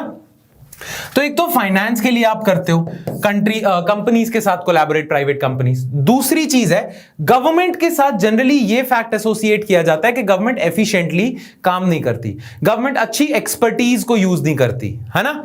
तो प्राइवेट एक्सपर्टीज भी आपको मिल जाए, साथ ही साथ high quality, high technology infrastructure बनाने के लिए, तो प्राइवेट एक्सपर्टीज के लिए आप कोलैबोरेट करते हो, ठीक है। तो वैसे तो ये दो मेजर कारण है जिनकी वजह से गवर्नमेंट पीपीपी मॉडल्स में एंटर करती है प्राइवेट प्लेयर्स के साथ। एक तो फाइनेंस की रिक्वायरमेंट्स पूरी हो जाती हैं, दूसरा एक्सपर्टीज की रिक्वायरमेंट्स पूरी हो जाती हैं, और तीसरा कई बारी गवर्नमेंट के पास ये इंफ्रास्ट्रक्चर की जो एक्स्ट्रा रिस्पॉन्सिबिलिटी है, ये बर्डन है, ये शेयर हो जाता है। तो रिस्पॉन्सिबिलिटी, अच्छा, इंफ्रास्ट्रक्चर प्रोजेक्ट को मेंटेन करने के लिए, ऑपरेट करने के लिए जो रिस्क है वो भी शेयर हो जाता है। सारा रिस्क गवर्नमेंट पे नहीं आता मेंटेनेंस वगैरह का, तो रिस्क शेयरिंग हो जाती है, रिस्पॉन्सिबिलिटी शेयरिंग हो जाती है, प्राइवेट सेक्टर से एक्सपर्टीज आ जाती है, फाइनेंस आ जाता है, राइट। इसीलिए आप पीपीपी पार्टनरशिप में एंटर करते हो। नाउ गवर्नमेंट ना प्राइवेट प्लेयर्स के साथ जो पार्टनरशिप में एंटर करती है ना, ये जो पीपीपी पार्टनरशिप है, इसके बहुत सारी टाइप्स हैं जिन्हें हम कहते हैं different types of PPP models. मतलब पब्लिक और प्राइवेट में कोलैबोरेशन की एसोसिएशन कैसी होगी, वो ना उसके लिए डिफरेंट मॉडल्स हैं, ठीक है। हम जो आज करेंगे ना, हम 5 टाइप्स ऑफ मॉडल्स करेंगे, जिन मॉडल्स के बेसिस पे पब्लिक और प्राइवेट की एक्सपर्टीज एसोसिएशन होती है। ठीक है, डिफरेंट तरीके से दोनों कोलैबोरेट और एसोसिएट कर सकते हैं। नाउ ये ना 5 तरीके के मॉडल्स हैं जनरली। वैसे तो बहुत सारे टाइप के मॉडल्स होते हैं, बहुत सारे टाइप के पीपीपी कॉन्ट्रैक्ट्स होते हैं, पर हम ना उन्हें क्लासिफाई या कैटेगराइज कर लेते हैं इनटू 5 पार्ट्स। और ध्यान से आप देखना, अभी हम करेंगे पांचों के पांचों। जैसे जैसे आप नीचे जाते जाओगे ना, 1 to 5 जाते जाओगे, प्राइवेट का रोल बढ़ता जाएगा और पब्लिक यानी कि गवर्नमेंट का रोल कम होता जाएगा। यानी कि जो पहला टाइप हम करेंगे ना, उसमें गवर्नमेंट की मैक्सिमम रिस्पॉन्सिबिलिटी, मैक्सिमम फाइनेंस मतलब गवर्नमेंट का, और मैक्सिमम रिस्क गवर्नमेंट का होगा। ज्यादा रोल गवर्नमेंट का होगा, प्राइवेट का थोड़ा सा रोल होगा। फिर हम सेकंड पे आएंगे तो प्राइवेट का रोल थोड़ा बढ़ेगा, गवर्नमेंट का कम होगा। और जैसे जैसे हम 5th पे आ जाएंगे तो प्राइवेट का रोल मैक्सिमम है इस पार्टनरशिप में और गवर्नमेंट का रोल मिनिमल सा होगा। ठीक है, तो जैसे जैसे हम नीचे जाते जाएंगे, private association, private expertise, private finance, private risk and responsibility बढ़ती जाएगी और पब्लिक कम होती जाएगी। ठीक है, क्लियर? तो वो देखते हैं, पर पहले ये एरिया रीड कर लेते हैं, डेफिनेशन देख लेते हैं पीपीपी की। स्टैंडर्ड एंड पुअर, एसएनपी, बड़ा फेमस कंसल्टेंसी एजेंसी है, एसएनपी ने एक डेफिनेशन दी है। Standard and poor definition of PPP is any medium to long-term relationship between public and private sectors involving sharing of risks, जैसे मैंने बताया, rewards for multi-sectorial skills, expertise, finance to deliver desired policy outcome. ठीक है ना? तो risk share हो रहे हैं, फाइनेंस शेयर हो रहा है, स्किल शेयर हो रहे हैं, रिवॉर्ड शेयर हो रहे हैं, ये एसोसिएशन है। अब ये डिफरेंट टाइप की हो सकती है और वो हमने 5 कैटेगरीज देखनी है अभी। According to the World Bank, India is one of the leading countries in terms of readiness for PPP. India में PPP की readiness, preparation better है। Rapid urbanization, increase in per capita income and high industrial growth led demand for basic infrastructure such as water supply का infrastructure चाहिए, sanitation, transportation, energy। ठीक है? There are different types of PPP models, contracts, and they can be classified on the basis of distribution of functions of, मतलब classification, ये जो 5-fold classification है, ये किस बेसिस पे हो रही है कि कौन प्रोजेक्ट डिजाइन कर रहा है, किसकी कितनी रिस्पॉन्सिबिलिटी है उसमें, कौन कंस्ट्रक्ट कर रहा है, किसकी कितनी रिस्पॉन्सिबिलिटी है, फाइनेंस कौन कितना लेके आ रहा है, ऑपरेट कौन कर रहा है, रिस्क और ओनरशिप किसके पास है। उसी बेसिस पे हम ये 5 कैटेगरीज बनाते हैं। और जैसा कि मैंने पहले बताया, जैसे जैसे नीचे जाते जाओगे, प्राइवेट का रोल एक्सपैंड होता जाएगा, पब्लिक का कम होता जाएगा। ठीक है, तो हम नंबर 1 पे आ जाते हैं, जहां पब्लिक का रोल मैक्सिमम है, प्राइवेट का थोड़ा सा है। ठीक है, types of PPP contracts. Number 1 is supply and management contract. सबसे बेसिक है, सबसे सिंपल है और इसमें प्राइवेट एसोसिएशन एक एरिया तक ही है। ठीक है, अब सप्लाई एंड मैनेजमेंट कॉन्ट्रैक्ट पता है क्या है? बड़ा सिंपल है, एग्जाम्पल से बताता हूं। लेट्स सपोज गवर्नमेंट ने ना एक एयरपोर्ट बना दिया। ठीक है, गवर्नमेंट ने एयरपोर्ट सारा बना दिया, सारी फैसिलिटीज दे दी। अब एयरपोर्ट बन तो गया, पर बना हुआ कंस्ट्रक्टेड एयरपोर्ट किसी काम का नहीं है, उसे ऑपरेट करना तो पड़ेगा ना, उसे मैनेज भी तो करना पड़ेगा, राइट? अब गवर्नमेंट कहती है कि अगर हम इसे ऑपरेट या मैनेज करने लग जाएंगे तो ऑपरेशन करने के रिस्क, मैनेज करने के रिस्क हमें डालने पड़ेंगे, टाइम, मनी, रिसोर्सेज डालना पड़ेगा, राइट? प्लस हमारे पास शायद इतनी अच्छी एक्सपर्टीज नहीं है कि हम अच्छे से मैनेज कर पाए ये एयरपोर्ट सर्विसेज, जो पोर्ट की सर्विसेज है वो देने में। तो गवर्नमेंट पता क्या करती है? एयरपोर्ट सारा कंस्ट्रक्ट कर देती है और क्या करती है? प्राइवेट प्लेयर्स को कॉन्ट्रैक्ट करती है कि आप सर्विसेज प्रोवाइड कर दो एयरपोर्ट की, मतलब एयरपोर्ट को ऑपरेट आप करो, एक फी हमसे ले लेना। ठीक है, तो प्राइवेट प्लेयर्स को देखती है कौन एयरपोर्ट सर्विसेज बेस्ट देगा, उसको कॉन्ट्रैक्ट करते हैं और बोलते हैं कि आप एयरपोर्ट मैनेज करो, हमसे एक फी पे मैनेज कर लेना, आप सर्विसेज सप्लाई करो। ठीक है, सप्लाई एंड मैनेजमेंट तभी नाम है, आप सर्विसेज सप्लाई करो, हमसे पैसे ले लेना उसके बदले। क्लियर? इसे सप्लाई एंड मैनेजमेंट कॉन्ट्रैक्ट कहते हैं ना। ये एयरपोर्ट तो एक एग्जांपल है, बहुत सारे ऐसे एग्जांपल हो सकते हैं। गवर्नमेंट ने वाटर इंफ्रास्ट्रक्चर बनाया, पाइप्स वगैरह बनाई है डिफरेंट घरों में पानी पहुंचाने के लिए। अब गवर्नमेंट ने बना तो दिया, उसको मैनेज करने के लिए किसी प्राइवेट कंपनी को कह देगी कि आप मैनेज करो, सारा देखो, लीक्स हो रहे हैं, सारा मैनेज आप करो और बिल वगैरह भी आप कलेक्ट करो, कलेक्ट करके हमें दे देना, इन सारी सर्विसेज प्रोवाइड करने के बदले, इन सारी सर्विसेज को सप्लाई करने के बदले हमसे कुछ पैसे ले लेना। ना इसमें प्राइवेट एसोसिएशन मिनिमल है, सिर्फ ऑपरेट करने का काम है, सिर्फ मैनेज करने का काम है प्राइवेट प्लेयर्स का। बाकी सारा काम, पूरे इंफ्रास्ट्रक्चर की ओनरशिप, रिस्क, डिजाइन करने का रिस्क, बिल्ड करने का रिस्क, सारे रिस्क गवर्नमेंट के पास है। प्राइवेट के पास सिर्फ ऑपरेशनल रिस्क है, दैट्स इट। ठीक है, सो सप्लाई एंड मैनेजमेंट कॉन्ट्रैक्ट ये है। सबसे इसमें बहुत कम प्राइवेट पार्टिसिपेशन है। Management contracts allow private sector skills. अब गवर्नमेंट ये क्यों करती है? गवर्नमेंट को लगता है शायद private players better service delivery कर सकते हैं, राइट? तो एक्सपर्टीज उनके पास ज्यादा है। तो management contracts allow private sector skills to be brought into service design and delivery, operational control, labour management and equipment procurement. However, the public sector retains the ownership of the facility and equipment, उन्हीं का है, ठीक है? The private sector typically assumes specific responsibilities related to service and it is typically not asked to assume commercial risk. Commercial risk उनका नहीं है। Commercial risk का मतलब पता है क्या होता? अगर कमर्शियल रिस्क भी प्राइवेट प्लेयर्स को देते तो पता है क्या होता? कमर्शियल रिस्क का मतलब है कि गवर्नमेंट ने एयरपोर्ट बना दिया या गवर्नमेंट ने ना वाटर इंफ्रास्ट्रक्चर बना दिया और किसी प्राइवेट पार्टी को बोल दिया आप मैनेज करो। अब गवर्नमेंट कहेगी कि आप मैनेज करो और बिल आप कलेक्ट करो और बिल से पैसा आप ही लो, हमें ना बिल के पैसे देना, बिल आप ही कलेक्ट करो। ठीक है ना, इस चीज में रिस्क पता क्या है? कल को अगर बहुत कम लोग बिल पे करते हैं तो प्राइवेट प्लेयर को नुकसान हो जाएगा। गवर्नमेंट कह देगी कि आप मैनेज करो, बिल भी आप कलेक्ट करो, ओनरशिप हमारी है पर आप करो, या बिल आप कलेक्ट करो, 50% हमें दे देना, 50% आप रखना। ना इसमें कमर्शियल रिस्क प्राइवेट प्लेयर के पास है। क्यों?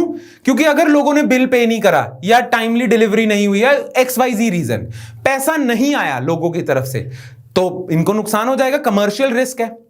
But supply and management contracts में जनरली पता है क्या होता है? गवर्नमेंट कहती है बिल आप हमें ही देना, हमसे एक परमानेंट एनुअल फीस ले लेना, चाहे जितना भी बिल इकट्ठा हो, चाहे इतना हो चाहे इतना ज्यादा बिल के पेमेंट्स इकट्ठी हो, वो हमारी रिस्पॉन्सिबिलिटी है, आपको हर साल इतने पैसे पहुंच जाएंगे। नाउ इस केस में जो कमर्शियल रिस्क है वो गवर्नमेंट ने अपने ऊपर ले लिया है और प्राइवेट प्लेयर को अश्योर्ड रिटर्न दे दिया है। ठीक है, तो generally supply and management contract में कमर्शियल रिस्क ना जनरली गवर्नमेंट अपने पास रखती है, पर कुछ ऐसे सप्लाई एंड मैनेजमेंट कॉन्ट्रैक्ट भी होते होंगे जिसमें कमर्शियल रिस्क प्राइवेट प्लेयर के पास है, पर जनरली अपने पास रखती है।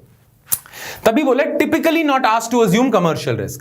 The private contractor is paid a fee to manage and operate services, एक पर्टिकुलर फी पे। Normally payment of such fees is performance based. हाँ, इसमें बस ये है कि आपको जो फीस मिलेगी ना उसके ऐसे टेबल्स बनाए होंगे। अगर क्वालिटी इतनी हाई रहती है जिसे मेजर कर सकते हैं तो इतनी फी है, अगर गिर जाती है क्वालिटी तो फी भी कम हो जाएगी आपकी। परफॉर्मेंस बेस्ड फी है, ठीक है। Usually the contract period is short, इसमें कॉन्ट्रैक्ट पीरियड शॉर्ट होता है, लॉन्ग टर्म कॉन्ट्रैक्ट्स नहीं होते, typically 2 to 5 years, but longer periods are sometimes being used for large and complex facilities. ठीक है, जैसे for example the initial management contract for port Klang in Malaysia with a foreign company was only for 3 years। The main port Klang मतलब sea port था, उसको manage करने के लिए। ये एक एग्जाम्पल है, इसको छोड़ो आप। ठीक है, basically supply and management contract में सिर्फ ऑपरेट करने का काम है, कोई भी रिस्क प्राइवेट प्लेयर लेता ही नहीं है, कोई भी रिस्क उसका नहीं है, कमर्शियल रिस्क भी उसका नहीं है। ठीक है, और डिजाइन, कंस्ट्रक्ट, बिल्ड, फाइनेंशियल कुछ उसका नहीं, उसको एक फी आती जाएगी। चलो अब नेक्स्ट पे आ जाते हैं जब प्राइवेट का रोल थोड़ा और बढ़ेगा, वो है टर्न की या डिजाइन एंड बिल्ड। अब इसमें पता है क्या है? बड़ा सिंपल है, ये भी है, ये सिंपल, पर प्राइवेट पार्टिसिपेशन इसमें थोड़ी बढ़ जाती है। गवर्नमेंट चाहती है एक एयरपोर्ट बनाना, ठीक है। अब गवर्नमेंट खुद नहीं एयरपोर्ट बना रही, गवर्नमेंट चाहती है कि कोई प्राइवेट प्लेयर आके बना दे। तो गवर्नमेंट ना किसी प्राइवेट प्लेयर को एयरपोर्ट बनाने का कॉन्ट्रैक्ट दे देगी। अब उस कॉन्ट्रैक्ट में गवर्नमेंट की कुछ स्पेसिफिकेशन होंगी कि हमें इस टाइप का एयरपोर्ट चाहिए, इतना स्पेस चाहिए, इतना, ये सारा जितनी भी टेक्निकल स्पेसिफिकेशन है, सर्विस कैसी होनी चाहिए, या ये सारा क्या क्या होना चाहिए, सारी स्पेसिफिकेशन गवर्नमेंट कॉन्ट्रैक्ट पे दे देगी। गवर्नमेंट, ये आपने सुना वो टेंडर निकालेगी, है ना, एयरपोर्ट बिल्ड करने का। तो गवर्नमेंट टेंडर निकालेगी, जो बिडिंग करेगा टेंडर के लिए। अब गवर्नमेंट पता क्या कहेगी? गवर्नमेंट कहेगी कि हमें ये एयरपोर्ट बनाना है, ये स्पेसिफिकेशन चाहिए, ठीक है। कोई भी प्राइवेट प्लेयर है वो बनाना चाहता है, वो आ जाए। तो जितने भी बड़ी बड़ी प्राइवेट कंपनीज है वो बिड करेंगे कि हम एयरपोर्ट बनाएंगे। अब गवर्नमेंट चूज किसको करेगी? जनरली गवर्नमेंट पता है कहती है कि ऑक्शन कर देगी, मतलब गवर्नमेंट बिडिंग इनवाइट करेगी। जो सबसे कम पैसे में तैयार करने को रेडी होगा ना एयरपोर्ट, गवर्नमेंट उसे बिडिंग दे देगी। ठीक है, तो उसमें क्या होगा, टर्न की या डिजाइन एंड बिल्ड में क्या होगा, गवर्नमेंट बोलेगी एयरपोर्ट बना दो, प्राइवेट प्लेयर आएगा एयरपोर्ट बना देगा। ठीक है, जो एयरपोर्ट बनाने के वो पैसे लेगा गवर्नमेंट से, गवर्नमेंट उसे पैसे दे देगी, वो एयरपोर्ट डिलीवर करके okay tata bye bye, that's it, खत्म। ठीक है, तो इसमें टर्न की या डिजाइन एंड बिल्ड में क्या है, जो कंस्ट्रक्शन रिस्क है ना, कंस्ट्रक्ट करने का काम है, पूरी फैसिलिटी बनाने का काम है, वो काम होगा प्राइवेट प्लेयर के पास, बाकी और कोई काम नहीं होगा। पैसे के लिए, यानी कि कुछ पैसे के लिए प्राइवेट प्लेयर आएगा, बनाएगा फैसिलिटी, गवर्नमेंट से पैसे लेगा, पेमेंट लेगा, गवर्नमेंट को हैंड ओवर कर देगा, गवर्नमेंट ही ऑपरेट करे, गवर्नमेंट ने जो करना करे, हमारा काम सिर्फ बिल्डिंग का था, हमने बना दिया। ठीक है, तो ये होता है टर्न की, यानी कि डिजाइन एंड बिल्ड। अब इसमें क्या होगा, प्रोजेक्ट को डिजाइन करना, बिल्ड कैसे करना है, ये सारा काम प्राइवेट का है, बस उसके बाद कोई काम प्राइवेट का नहीं है। तो इसमें भी प्राइवेट पार्टिसिपेशन थोड़ी बड़ी है, बट सिर्फ कंस्ट्रक्शन फेज तक बड़ी है।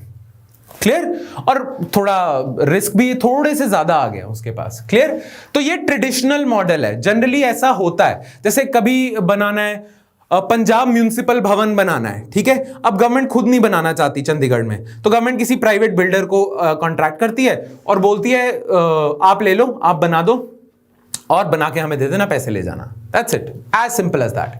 ठीक है, turnkey is a traditional public sector procurement model for infrastructure facilities. Generally a private contractor is selected through a bidding process, ये हम डिस्कस कर चुके हैं।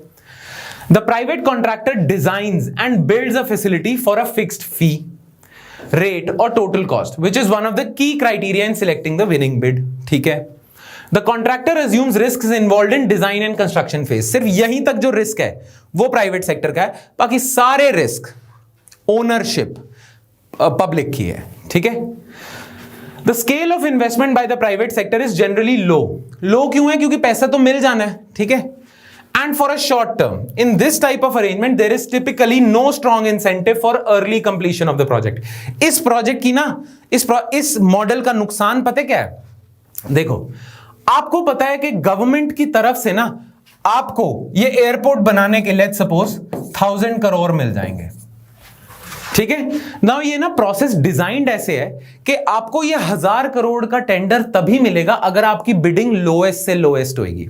ठीक है, जो सबसे कम पैसे में ये प्रोजेक्ट करने को तैयार होगा गवर्नमेंट उसे दे देगी ना। कोई इंसान बिड करता है, बहुत सारे लोग बिड करते हैं कि हम 2000 करोड़ में कर देंगे, हम 1500 करोड़ में कर देंगे। ठीक है, एक बिडर आता है, वो कहता है मैं 1000 करोड़ में बनाने को तैयार हूं ये एयरपोर्ट। गवर्नमेंट कहती है वेरी गुड, आप बनाओ 1000 करोड़ में ना। उसने ना ये टेंडर जीतने के लिए बहुत कम बिड कर दिया था, पर डोंट यू थिंक उसको मतलब उसको प्रॉफिट्स भी कम होंगे? अगर 1500 करोड़ में बनाते तो प्रॉफिट ज्यादा होते, पर उसने जानबूझ के लो बॉल करा ताकि उसे मिल जाए, पर इसमें उसे प्रॉफिट्स कम होंगे। तो अपने प्रॉफिट्स बचाने के लिए वो पता क्या करेगा, कंस्ट्रक्शन मटेरियल की क्वालिटी में धांधलेबाजी करेगा, थोड़ी बहुत ही करप्शन करा के खराब मटेरियल यूज करेगा, क्वालिटी से कॉम्प्रोमाइज करेगा। ठीक है, ये सारी चीजें करेगा ताकि इस 1000 करोड़ में भी कुछ पैसा अपना बचा ले।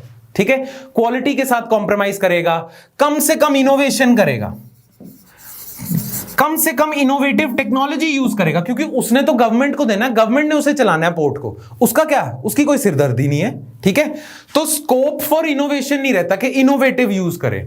अगर प्राइवेट प्लेयर को खुद मैनेज करना पड़ता ना ये एयरपोर्ट, तो वो बेटर टेक क्वालिटी यूज करता, बेटर इनोवेशन करता, ये इनोवेशन यहां से डिजाइन ऐसे कर दो तो ज्यादा बेटर होगा। अभी क्या है, उसने अगर गवर्नमेंट की बेसिक रिक्वायरमेंट पूरी कर ली तो उसने कहा बस ठीक है, फटाफट से लो क्वालिटी का सामान लगाता हूं, लो क्वालिटी डिजाइनिंग करता हूं, लो क्वालिटी सब कुछ करता हूं, मुझे 1000 करोड़ तो मिल जाएगा। तो इसमें क्वालिटी कॉम्प्रोमाइज होती है, इनोवेशन कॉम्प्रोमाइज होती है। क्यों? क्योंकि प्राइवेट प्लेयर का सिर्फ काम है कंस्ट्रक्शन एंड डिजाइन का। ठीक है, ऑपरेशन उसका नहीं है, खुद उसने चलाना नहीं, खुद चलाता तो बेटर करता है ना, क्योंकि बेटर करेगा तभी तो लोगों से पैसा लेगा, खुद चलाना नहीं। तो इसीलिए वो लो क्वालिटी रखता है, वो करता है, और टाइमली कंप्लीशन भी नहीं करता, क्योंकि टाइमली कंप्लीशन की जल्दी पता है किसे होगी, जिसे फटाफट से एयरपोर्ट बना के तैयार भी मतलब लोगों से चार्ज भी करना है, मतलब ऑपरेशनल करना है। मान लो मैंने रोड बना दी, अब रोड में जल्दी बनाने की सोचूंगा, क्यों? क्योंकि मुझे फटाफट से टोल कलेक्ट करना है, जितना जल्दी करूंगा उतना पैसा आएगा, राइट? बट इधर तो फिक्स्ड पेमेंट आ ही जाएगी, चाहे आज दूं चाहे कल, तो टाइमली कंप्लीशन भी कई बार ही नहीं होती, ठीक है? सारा क्वालिटी, इनोवेशन वगैरह से कॉम्प्रोमाइज होता है। क्लियर? तो इसके प्रोज एंड कॉन्स, कुछ कॉन्स तो हमने डिस्कस कर लिए, प्रोज भी देख लेते हैं। वेल अंडरस्टूड ट्रेडिशनल मॉडल है, इसमें कॉम्प्लेक्सिटी ज्यादा नहीं होती है। Contract agreement is not that complex, traditional है। Generally contract enforcement is not a major issue, क्योंकि कॉन्ट्रैक्ट सिंपल है। जो सिंपल कॉन्ट्रैक्ट होगा उसमें डिस्प्यूट्स भी कम ही होते हैं, तो इंप्लीमेंटेशन अच्छी हो जाती है, एनफोर्समेंट अच्छी हो जाती है, कॉम्प्लेक्स नहीं है। ये सारे इसके प्रोज हैं, पर इसके कॉन्स बहुत सारे हैं, और वो क्या है? The private sector has no strong incentive for early completion. Yes. All risks except those in construction and installation phases are borne by the public sector. इसीलिए, क्योंकि ऑपरेशनल रिस्क नहीं है, तो इसलिए वो इनोवेशन भी नहीं करते, ठीक है? लो क्वालिटी का सामान डालते हैं। Low private investment for a limited period, construction phase तक ही है। Scope for innovation is pretty low. यहां आप क्वालिटी भी डाल सकते हो, कि क्वालिटी के साथ कॉम्प्रोमाइज भी बहुत होता है, ठीक है जी? क्लियर? Make sense? चलो, क्योंकि कमर्शियल रिस्क भी इतना है नहीं ना, इन्हें कौन सा ऑपरेट करनी है फैसिलिटी, कमर्शियल रिस्क भी नहीं है, तो लो क्वालिटी डालते हैं। चलो, अब हम थर्ड मॉडल पे आ जाते हैं, विच इज कॉल्ड एफर्मेज और लीज। नाउ इसमें पता क्या होगा? मान लो गवर्नमेंट ने एक इंफ्रास्ट्रक्चर बना दिया, उसके बाद गवर्नमेंट कहती है कि मैं इसे मैनेज नहीं करना चाहता, तो वो दो तरीके कर सकती है। एक तो सप्लाई एंड मैनेजमेंट कॉन्ट्रैक्ट की तरफ जा सकते हैं। सप्लाई एंड मैनेजमेंट कॉन्ट्रैक्ट में क्या था कि एक प्राइवेट कंपनी को बोल दिया, एक फिक्स्ड फी पे आप इस इंफ्रास्ट्रक्चर फैसिलिटी को मैनेज करो, सर्विसेज दो। ये तो सप्लाई एंड मैनेजमेंट कॉन्ट्रैक्ट हो गया। एक और तरीका है, ठीक है, जिसमें प्राइवेट रिस्क थोड़ा बढ़ जाएगा। वो पता क्या है? गवर्नमेंट कहती है कि ये एक फैसिलिटी है, ठीक है, इसे मैं चाहता हूं प्राइवेट प्लेयर मैनेज करे, पर गवर्नमेंट ना फिक्स्ड फी भी नहीं देना चाहती उस प्राइवेट प्लेयर को, क्योंकि गवर्नमेंट को लगता है यार खर्चा ज्यादा होगा, ठीक है? गवर्नमेंट क्या करती है? गवर्नमेंट उस इंफ्रास्ट्रक्चर फैसिलिटी को ना लीज पे दे देती है किसी प्राइवेट प्लेयर को। अब लीज का फायदा क्या है? जो प्राइवेट प्लेयर वो इंफ्रास्ट्रक्चर फैसिलिटी लीज पे लेगा, वो गवर्नमेंट को उल्टा पैसे देगा, लीज के लिए पैसे देगा। मान लो गवर्नमेंट ने एक वाटर इंफ्रास्ट्रक्चर बनाया हुआ है और गवर्नमेंट ने बोला है कि 30 ईयर की लीज पे कोई ले ले और इसे ऑपरेट कर ले, ठीक है, इससे पैसा कमा ले। क्लियर? तो इसमें प्राइवेट प्लेयर का रिस्क बढ़ जाता है। कैसे बढ़ जाता है? सप्लाई एंड मैनेजमेंट में तो ना गवर्नमेंट की तरफ से फिक्स्ड फी आ रही थी, इसमें गवर्नमेंट की तरफ से कोई फिक्स्ड फी नहीं आएगी। गवर्नमेंट कहेगी खुद कमाओ इससे, इनफैक्ट आप पैसे मुझे दो, आप मेरे से ये लीज पे ले रहे हो, रेंट भी देना है आपने, प्लस इससे पैसे कमाने का रिस्क, कमर्शियल रिस्क भी आपका है, ठीक है? इसे कहते हैं एफर्मेज और लीज। एयरपोर्ट का या तो आप सप्लाई एंड मैनेजमेंट कर सकते हो, या गवर्नमेंट किसी प्राइवेट पार्टी को कांटेक्ट करके कह सकती है कि ये एयरपोर्ट अब आप लीज पे आप ले लो, लीज की अमाउंट मुझे दे दो और इसमें मैनेज करो इसको प्रॉपर, एयरपोर्ट को प्रॉपर आप मैनेज करो, इससे जो पैसा कमा सकते हो आपकी सिरदर्दी, नहीं कमा रहे तो भी आपकी सिरदर्दी, मुझे रेंट टाइम पे आना चाहिए। क्लियर? तो इसमें ज्यादा रिस्क प्राइवेट का हो गया, गवर्नमेंट को ज्यादा पैसे भी नहीं खर्च करना पड़ रहे, है ना? हो गया ना, प्राइवेट का रोल थोड़ा ज्यादा हो गया, वही है। In the affirmage lease type of arrangement, an operator, leaseholder is responsible for operating and maintaining the infrastructure facility that already exists. In affirmage lease types of arrangement, the operator takes lease of both infrastructure and equipment. जो equipment भी है वहां पे उसकी भी ले लेता है lease for an agreed period of time. Generally, the government maintains the responsibility for investment and thus bears investment risk. Government ने जो कंस्ट्रक्ट करने के लिए जो इन्वेस्टमेंट करनी थी, जो फैसिलिटी है उसको बनाने के लिए जो इन्वेस्टमेंट थी वो गवर्नमेंट ने कर दी, ऑपरेट आप करो, कमर्शियल रिस्क आपका, ठीक है? Fixed facilities and land are leased out for longer period than mobile assets, मतलब जो मूवेबल एसेट्स हैं। Land to be developed by the lease holder is typically transfer for a period of 15 to 30 years की lease मिल जाती है। जैसे India में ना एक पोर्ट था, उस पोर्ट पे ना एक टर्मिनल था, पोर्ट, सी पोर्ट्स पे टर्मिनल होते हैं जहां पे शिप्स डॉक करती है, सामान ऑफलोड होता है और ट्रांसपोर्ट होता है ना? तो एक पोर्ट का टर्मिनल था जिसका नाम था राजीव गांधी कंटेनर टर्मिनल।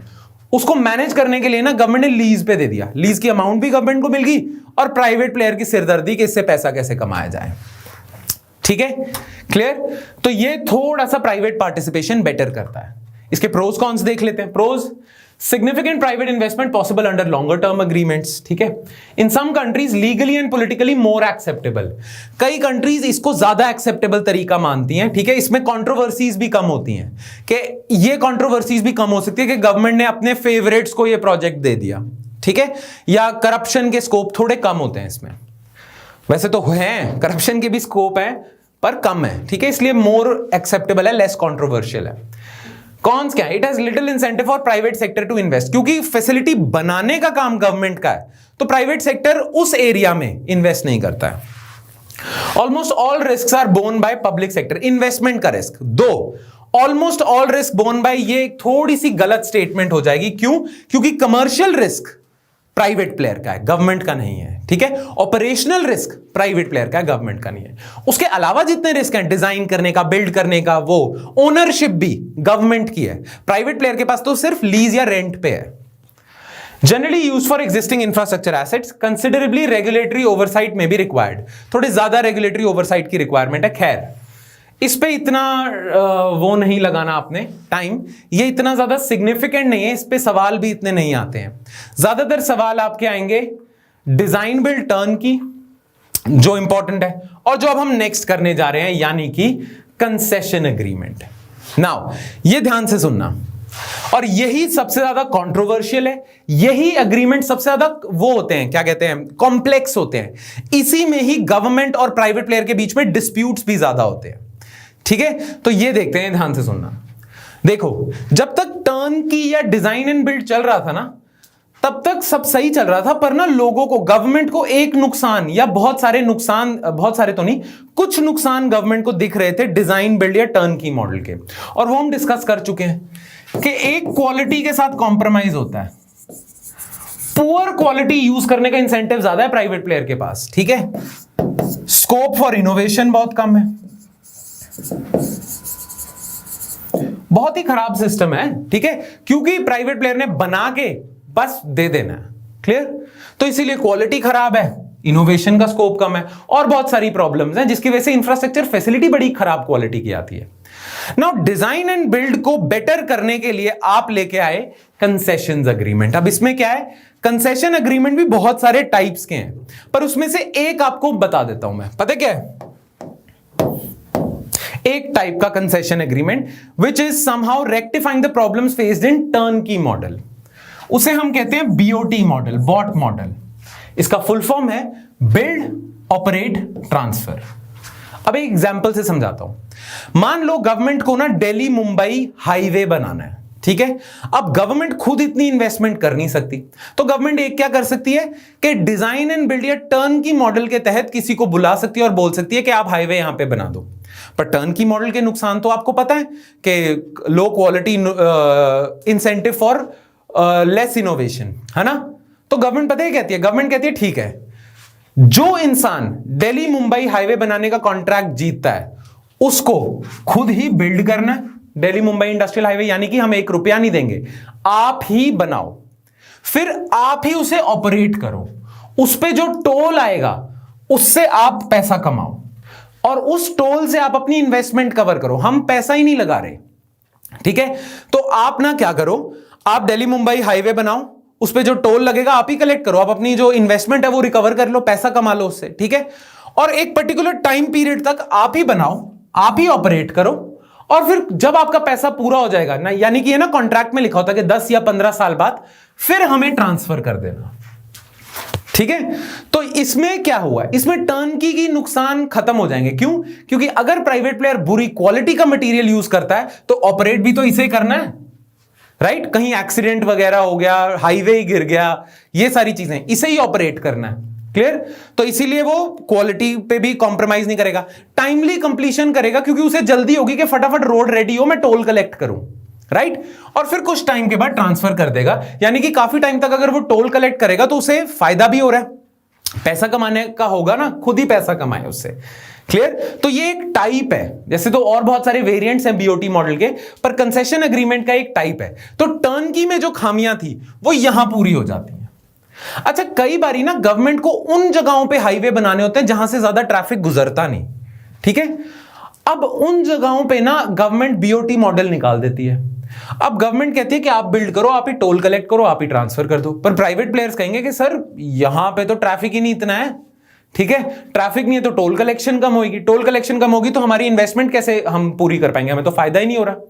तो गवर्नमेंट कहती है हां ये भी बात है, अगर गवर्नमेंट को सिर्फ मतलब अच्छे इलाकों में डेवलपमेंट करनी है तो ठीक है, पर कई पिछड़े इलाकों में अगर गवर्नमेंट को बनाना है, इन्वेस्टमेंट करनी है, रोड्स हाईवेज बनाने हैं, तो प्राइवेट प्लेयर्स रेडी नहीं होंगे, क्योंकि वहां पे क्या नहीं है, ट्रैफिक ही नहीं है इतना।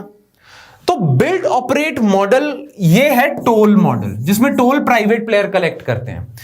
अगर build operate transfer toll model use करते हैं ये, तो जो ट्रैफिक रिस्क है ना वो प्राइवेट प्लेयर के पास होता है। ट्रैफिक रिस्क का मतलब कम ट्रैफिक हुआ तो नुकसान, ज्यादा ट्रैफिक हुआ तो फायदा।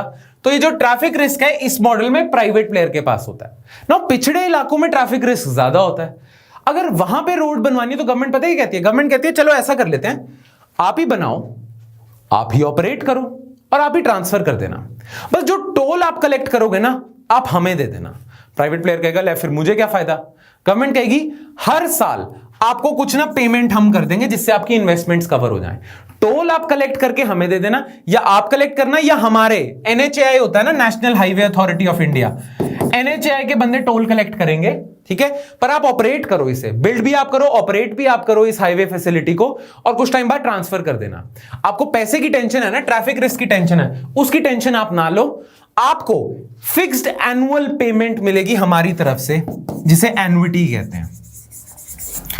तो बीओटी के भी ना दो टाइप्स हैं, एक बीओटी टोल मॉडल है, एक बीओटी एन्युटी मॉडल है। बीओटी टोल मॉडल में क्या होगा, ट्रैफिक रिस्क प्राइवेट प्लेयर के पास है।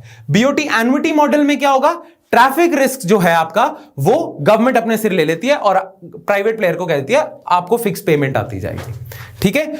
और बहुत सारे होते हैं, सिर्फ बीओटी नहीं है, बीएलओटी है, ठीक है, बहुत सारे हैं, बीओओटी भी है, बिल्ड ऑपरेट ओन भी आप करो फिर ट्रांसफर कर दो, बीएलओटी भी है, आपने फैसिलिटी बिल्ड कर ली, गवर्नमेंट को हैंड ओवर कर दी, गवर्नमेंट ने आपको लीज पे दे दी, आप लीज पे लेते हो फैसिलिटी, गवर्नमेंट को एक रेंट देते हो, ऑपरेट करते हो, फिर लीज जब खत्म हो जाए ट्रांसफर होगी, तो इसे ब्लॉट कहेंगे। तो ऐसे बहुत सारे टाइप के हैं, बट बेसिक कंसेशन एग्रीमेंट में बीओटी है, BOT toll model, BOT annuity model. Alright, now ये मॉडल्स ना बहुत ज्यादा कॉम्प्लेक्स होते हैं, इनमें बहुत कॉन्ट्रैक्ट्स में बहुत ज्यादा वो है कॉम्प्लेक्सिटी, और इसी वजह से इश्यूज भी बहुत होते हैं, ठीक है। नाउ प्रोज कॉन्स फटाफट देख लेते हैं। Private sector bear significant share of risk, इसमें प्राइवेट सेक्टर का रिस्क बहुत ज्यादा है। देन हाई प्राइवेट इन्वेस्टमेंट भी है। Then incentive for early completion, innovation and quality, वो अब प्राइवेट का है तो ये बेटर है। कॉन्स क्या है, complex and tough to administer है, जैसे मैंने अभी बताया, तो डिस्प्यूट ज्यादा होंगे। क्लोज रेगुलेटरी ओवरसाइट रिक्वायरमेंट, मतलब गवर्नमेंट को रेगुलेटरी के कोई करप्शन ना हो, कोई प्रॉब्लम ना हो, रेगुलेटरी ओवरसाइट की रिक्वायरमेंट है, ठीक है। देख रहे हो आप, जैसे मैंने कहा था कि जैसे जैसे नीचे आते जाओगे वैसे प्राइवेट पार्टिसिपेशन बहुत ज्यादा हो जाएगी, पब्लिक कम होती जाएगी। तो इसमें देख रहे हो आप, प्राइवेट पार्टिसिपेशन सिग्निफिकेंट है, पब्लिक काफी कम है, राइट। अब लास्ट पे हम आ जाते हैं जहां पे प्राइवेट पार्टिसिपेशन सबसे ज्यादा है, जिसे हम कहते हैं प्राइवेट ओनरशिप ऑफ एसेट्स। इसमें पता है क्या है, इसका एक बड़ा फेमस मॉडल है बिल्ड ओन ऑपरेट, आप ही बनाओ, आप ही ऑपरेट करो, आप ही ओनरशिप रखो। गवर्नमेंट कहती है ओनरशिप भी हमें नहीं चाहिए, ठीक है, बस सारा आप ही का है, सब कुछ आप ही का है, ठीक है। तो इसमें प्राइवेट पार्टिसिपेशन तो मैक्सिमम होगी, पर अब आप सोच रहे होगे कि इसमें गवर्नमेंट पार्टिसिपेशन कहां है। गवर्नमेंट क्या कर रही है, गवर्नमेंट कहेगी कि यहां पे ना आपको अश्योर्ड रिटर्न आए, इसीलिए आप जो इसमें सर्विसेज दोगे ना वो सर्विसेज हम लेंगे, इसकी गारंटी देते हैं। आपको इस बात से नहीं डरना कि यार ये मैं बना तो रहा हूं, ऑपरेट तो कर रहा हूं, पर इससे मैं पैसा ही नहीं ले पाऊंगा क्योंकि ये सर्विसेज की डिमांड ही नहीं है। गवर्नमेंट कहती है हमारी गारंटी, हम सर्विसेज लेंगे, इससे आपके साथ हम परचेजिंग अग्रीमेंट कर लेते हैं कि आप जो इसमें सर्विसेज दोगे वो हम लेंगे गारंटीड 10 साल के लिए या 20 साल के लिए, जितने भी टाइम के लिए, ठीक है। तो इसमें गवर्नमेंट की पार्टिसिपेशन बस इतनी है कि गवर्नमेंट ने परचेजिंग अग्रीमेंट करे हुए हैं, परमानेंट कस्टमर होगी गवर्नमेंट आपका, बाकी बनाओ भी आप, ऑपरेट भी आप करो, ओनरशिप भी आप ही की है, ठीक है। इसमें प्राइवेट पार्टिसिपेशन मैक्सिमम है, पब्लिक पार्टिसिपेशन मिनिमम है। इन्हें हम कहते हैं प्राइवेट ओनरशिप ऑफ एसेट्स। जैसे गवर्नमेंट ना एक जगह पे बड़ा सिंपल सा एग्जांपल दे रहा हूं। गवर्नमेंट ना मान लो एक ना बहुत ही जैसे डाउन ट्रॉडन और पिछड़े इलाके में स्कूल खोलना चाहती है, ठीक है। अब गवर्नमेंट ना हाई क्वालिटी स्कूल खोलना चाहती है, पर गवर्नमेंट जानती है गवर्नमेंट स्कूल्स की हालत क्या है, हाई क्वालिटी तो दे नहीं सकती। तो गवर्नमेंट ना किसी प्राइवेट प्लेयर को बोलती है कि आप ना हाई क्वालिटी स्कूल बना दो और ना हाई टेक फैसिलिटीज दो, प्रॉपर स्मार्ट लर्निंग वगैरह सब आप दो। और ये ना एक पिछड़ा इलाका है, हम चाहते हैं यहाँ के गरीब बच्चे भी हाई टेक स्कूल्स में पढ़ें। ना प्राइवेट प्लेयर कहेगा कि देखो अगर मैं हाई टेक इन्वेस्टमेंट करता हूं, इतना खतरनाक लेवल का स्कूल बनाता हूं, तो मुझे फीस ज्यादा रखनी पड़ेगी। ऑब्वियसली मुझे पैसा कमाना है, मैं इसीलिए तो स्कूल बना रहा हूं, तो मुझे फीस बहुत ज्यादा रखनी पड़ेगी। पर यहां पे तो सिर्फ गरीब बच्चे हैं, ये लोग इतनी फीस अफोर्ड नहीं कर सकते, तो ये मेरे स्कूल में नहीं आएंगे। ये मेरे स्कूल की जो मैं सर्विसेज दे सकता हूं हाई टेक स्कूल की, उसकी डिमांड ही बहुत कम है, तो यहां पे मैं स्कूल बनाऊं ही क्यों। तो गवर्नमेंट पता है कहती है, गवर्नमेंट कहती है आप स्कूल बनाओ, आप स्टूडेंट्स के लिए सीट्स भी रखो, मतलब प्रॉपर स्पेस रखो, पूरी इन्वेस्टमेंट करो, और जो मार्केट रेट होगा ना आपकी स्कूल की सर्विसेज का, आप वही चार्ज करो। हम पता क्या करेंगे, सारी जो सीट्स हैं हम आपसे खरीद लेंगे, उस पे आपको एक मार्केट फी देंगे। तो जो भी आपको फीस चार्ज करनी है ना बच्चों से, वो हमसे चार्ज कर लो, हम दे देंगे। पर हमारा प्रॉमिस है कि हमने बच्चों को फ्री में ही पढ़ाना है सर्व शिक्षा अभियान के तहत। तो इस स्कूल में बच्चे पढ़ेंगे फ्री ऑफ कॉस्ट, पर फीस देने की सिरदर्दी, आपसे सर्विस परचेज करने की सिरदर्दी हमारी है। परचेज हम कर रहे हैं, पर वो हम दे रहे हैं बच्चों को, बच्चे आगे स्कूल में पढ़े, फीस हमारी तरफ से जाएगी, राइट। तो गवर्नमेंट ने सिर्फ परचेजिंग अग्रीमेंट करा है, बाकी सारी फैसिलिटी आपकी है। ये एक एग्जाम्पल है। तो ये प्राइवेट ओनरशिप ऑफ एसेट होता है, ठीक है। इसके एग्जाम्पल क्या है, build own operate, private finance initiative, divestiture by licence और सेल, कि आपने सेल ही कर दिया, स्पेक्ट्रम सेल करके दे दिया, अब आप ही का है, ठीक है। तो स्पेक्ट्रम भी इंफ्रास्ट्रक्चर फैसिलिटी के अंडर ही आएगा ना, टेलीकॉम, तो आप करो, आप टावर वगैरह लगाओ, ये आपका है। क्लियर। तो ये हो गए आपके 5 टाइप्स के पीपीपी कॉन्ट्रैक्ट्स, ठीक है। अब इसके प्रोज एंड कॉन्स क्या है। एक, प्राइवेट सेक्टर में bear a significant share of risk, government risk से बच जाती है। प्राइवेट सेक्टर देखे, high level of private investment है, गवर्नमेंट को पैसा फाइनेंस की प्रॉब्लम नहीं, प्राइवेट अरेंज करेगा फाइनेंस, ठीक है। Potential for efficiency gains and innovation is very high, क्योंकि प्राइवेट की ही ओनरशिप में है, वो ज्यादा से ज्यादा इनोवेशन करने की कोशिश करेगा, ठीक है। कॉन्स क्या है, कॉम्प्लेक्स अग्रीमेंट है, कॉम्प्लेक्स कॉन्ट्रैक्ट्स है, complex to implement and manage the contractual regime, may have underlying fiscal cost to the government, हो सकती है, क्योंकि गवर्नमेंट शायद ना कई बार पता क्या करती है कि अगर कुछ और प्रॉब्लम हो गई तो गारंटी हम लेते हैं। कई बार गवर्नमेंट कहती है कि सिर्फ परचेजिंग अग्रीमेंट नहीं, अगर आपको मैसिव लॉसेस होने लग गए, कि कोई मान लो अर्थक्वेक आ गया, उधर पूरी फैसिलिटी ढह वगैरह गई, जिसे कंटिंजेंट लायबिलिटीज कहते हैं। तो कंटिंजेंट लायबिलिटीज, कोई इमरजेंसी आ गई, उस पर अगर आप पे फाइनेंशियल रिस्क बढ़ जाता है, वो हम ले लेंगे। तो वो दिख नहीं रहा है कि गवर्नमेंट का खर्चा हो रहा है, पर हो सकता है अगर ये कंटिंजेंसीज आ जाती हैं, ठीक है। तो कंटिंजेंट लायबिलिटीज की वजह से कह सकते हैं कि अंडरलाइंग फिस्कल कॉस्ट हो सकती है। Negotiation between parties and finally making a project deal में require long time, regulatory efficiency is very important, there may be contingent liabilities, वही बात है कंटिंजेंट लायबिलिटीज, मतलब अगर ये हो गया तो खर्चा गवर्नमेंट लेगी। ऐसे कॉन्ट्रैक्ट्स में ना प्रोविजंस होते हैं, और अगर वो चीज हो जाती है तो गवर्नमेंट का खर्चा बढ़ जाता है, राइट। वैसे तो अज्यूम करके चलते हैं कि वो चीजें ना हो, पर अगर हो गई तो है। तो there may be contingent liabilities to the government in the medium and long term. Clear, make sense. चलो अब हम ना 2 और मॉडल्स को डिस्कस करते हैं जो बड़े फेमस हुए थे, और ये एक तरह से गवर्नमेंट की तरफ से इनोवेशन थी, राइट। नाम है इन दोनों के हैम यानी कि हाइब्रिड एन्युटी मॉडल, और EPC engineering procurement and construction models, ठीक है। नाउ इन मॉडल्स को समझने के लिए ना ये पता होना चाहिए कि ये मॉडल्स लाए किस लिए गए थे। ओके, देखो हो क्या रहा था कि अभी तक रोड्स वगैरह के और ज्यादातर जो इंफ्रास्ट्रक्चर बनाने के पीपीपी कॉन्ट्रैक्ट्स थे ना, वो बीओटी पे चल रहे थे। चाहे बीओटी आपका टोल मॉडल हो, चाहे आपका एन्युटी मॉडल हो, ठीक है, इन दोनों बेसिस पे चल रहे थे ना। अभी ना क्या हुआ, इसमें ना सिग्निफिकेंट जो फाइनेंस का रिस्क होता है वो प्राइवेट प्लेयर के पास आता है। प्राइवेट प्लेयर को फाइनेंस करना पड़ता है, गवर्नमेंट की तरफ से इन्वेस्टमेंट नहीं आती, प्राइवेट प्लेयर इन्वेस्ट करता है ना। जब से ना क्या हुआ है कि ना एनबीएफसी सेक्टर और बैंकिंग सेक्टर क्राइसिस में हो गया, बैंक्स और आपके एनबीएफसीज क्राइसिस में आ गए, ठीक है, बहुत प्रॉब्लम होने लग गई, तो यहां से फाइनेंस आना बड़ा मुश्किल हो गया। प्लस सिर्फ ये लोग क्राइसिस में नहीं चले गए, बहुत सारी इंफ्रास्ट्रक्चर कंपनीज क्राइसिस में जाने लग गई, ठीक है, उनको प्रॉब्लम होने लग गई बहुत सारी। तो इसी वजह से प्राइवेट प्लेयर्स के पास ना फाइनेंस की कमी होने लग गई। तो बहुत सारी quality infrastructure companies BOT models के लिए बिड ही नहीं करती थी, मना कर देती थी गवर्नमेंट को, हमने नहीं बनाना, हमारे पास एक तो पैसा नहीं है, ऊपर से अगर हम बीओटी टोल की तरफ जाते हैं तो ट्रैफिक रिस्क भी हमें लेना पड़ेगा, और आजकल जिस एरिया में आप हाईवे बनवाना चाहते हो वहां पे ट्रैफिक ही नहीं है, ठीक है। तो ये फाइनेंस की जो प्रॉब्लम है ना, ये हम नहीं देख सकते, हमारे पास पैसा ही नहीं है, क्लियर। प्लस बीओटी मॉडल में एक और चीज पता है क्या होती है, लैंड एक्विजिशन और जितनी भी क्लियरेंसेस वगैरह लेनी है, लैंड अक्वायर करना और सारी रेगुलेटरी क्लियरेंसेस लेना गवर्नमेंट से, ये सारी रिस्पॉन्सिबिलिटी होती थी प्राइवेट प्लेयर की। तो प्राइवेट प्लेयर कहते थे कि देखो, एक तो वैसे ही बुरा हाल चल रहा है आपकी गवर्नमेंट का, ना हमें टाइम पे क्लियरेंसेस मिलती, ना लैंड एक्वाजिशन होती है तो कई बार कोर्ट में केस चला जाता है, हमारा प्रोजेक्ट ठप हो जाता है, ऊपर से हमारे पास पैसा नहीं है, ऊपर से बैंक्स की हालत खराब चल रही है, हम नहीं करते, ठीक है।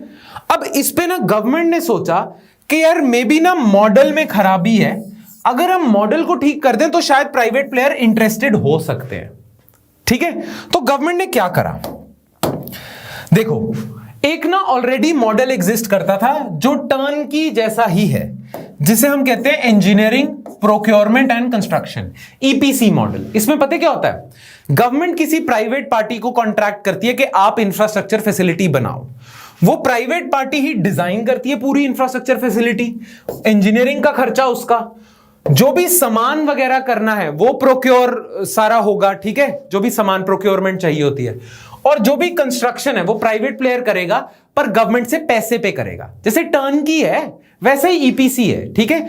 गवर्नमेंट इंजीनियरिंग उस प्रोजेक्ट की प्राइवेट प्लेयर से करवा रही है, उनसे उनकी लेबर एक्सपर्टीज प्रोक्योर कर रही है, उन्हीं से कंस्ट्रक्ट करवा रही है, और उन्हीं को बस एक कुछ फी दे देती है, फी यानी कि उस प्रोजेक्ट की कॉस्ट दे देती है, जैसे टर्न की था, ये फैसिलिटी बनानी है, बनाओ, इसे इंजीनियरिंग भी आप करो, ठीक है, सारा कुछ आप करो, कंस्ट्रक्शन आप करो, इतने पैसे ले जाना जब बन जाए, बिल्कुल डिजाइन बिल्ड टर्न की है।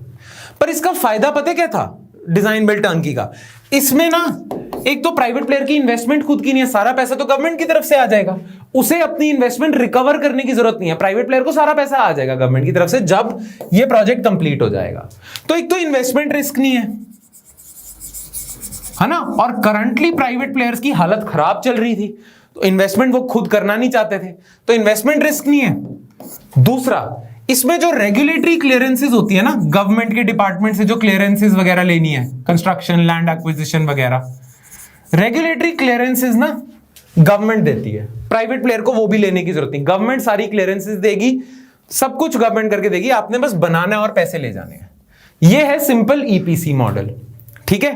पर गवर्नमेंट चाहती तो रोड प्रोजेक्ट, जितने भी इंफ्रास्ट्रक्चर प्रोजेक्ट्स हैं, इनके थ्रू कर देती, पर गवर्नमेंट सारी की सारी इन्वेस्टमेंट खुद नहीं करना चाहती, गवर्नमेंट भी अपना पैसा बचाना चाहती है, राइट। उसी के लिए तो गवर्नमेंट बीओटी लेके आई थी, और अगर गवर्नमेंट ये मॉडल के तहत दे दे तो इन लोगों के पास तो पहले ही पैसा नहीं है, तो और गंदी क्वालिटी का सामान डालेंगे और ऐसे थोड़ी ठगी ठोरियां करेंगे जिससे अपना पैसा बचा सके, तो क्वालिटी खराब होगी।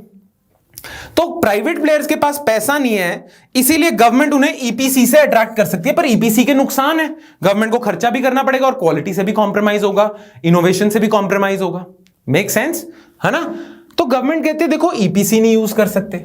अच्छा, एक और मॉडल एग्जिस्ट करता है बीओटी, ठीक है, और हम इधर बात करते हैं बीओटी एन्युटी की, यानी कि ट्रैफिक रिस्क। इस केस में टोल मॉडल में ट्रैफिक रिस्क गवर्नमेंट प्राइवेट का होता है, एन्युटी में ट्रैफिक रिस्क गवर्नमेंट का होता है। गवर्नमेंट कहती है बीओटी यूज कर सकते हैं, पर बीओटी की प्रॉब्लम हम डिस्कस कर चुके हैं, प्राइवेट प्लेयर के पास पैसा ही नहीं है, क्लियरेंसेस लेने का उनका दम ही नहीं है, वो कहेंगे हम फंस जाते हैं, क्लियरेंसेस नहीं हम ले सकते। तो गवर्नमेंट सोचती है क्यों ना इन दोनों का कुछ कॉम्बिनेशन में ऐसा बनाऊं जिसमें इन दोनों की जो खामियां हैं वो खत्म हो जाए और इन दोनों के फायदे आ जाए, राइट।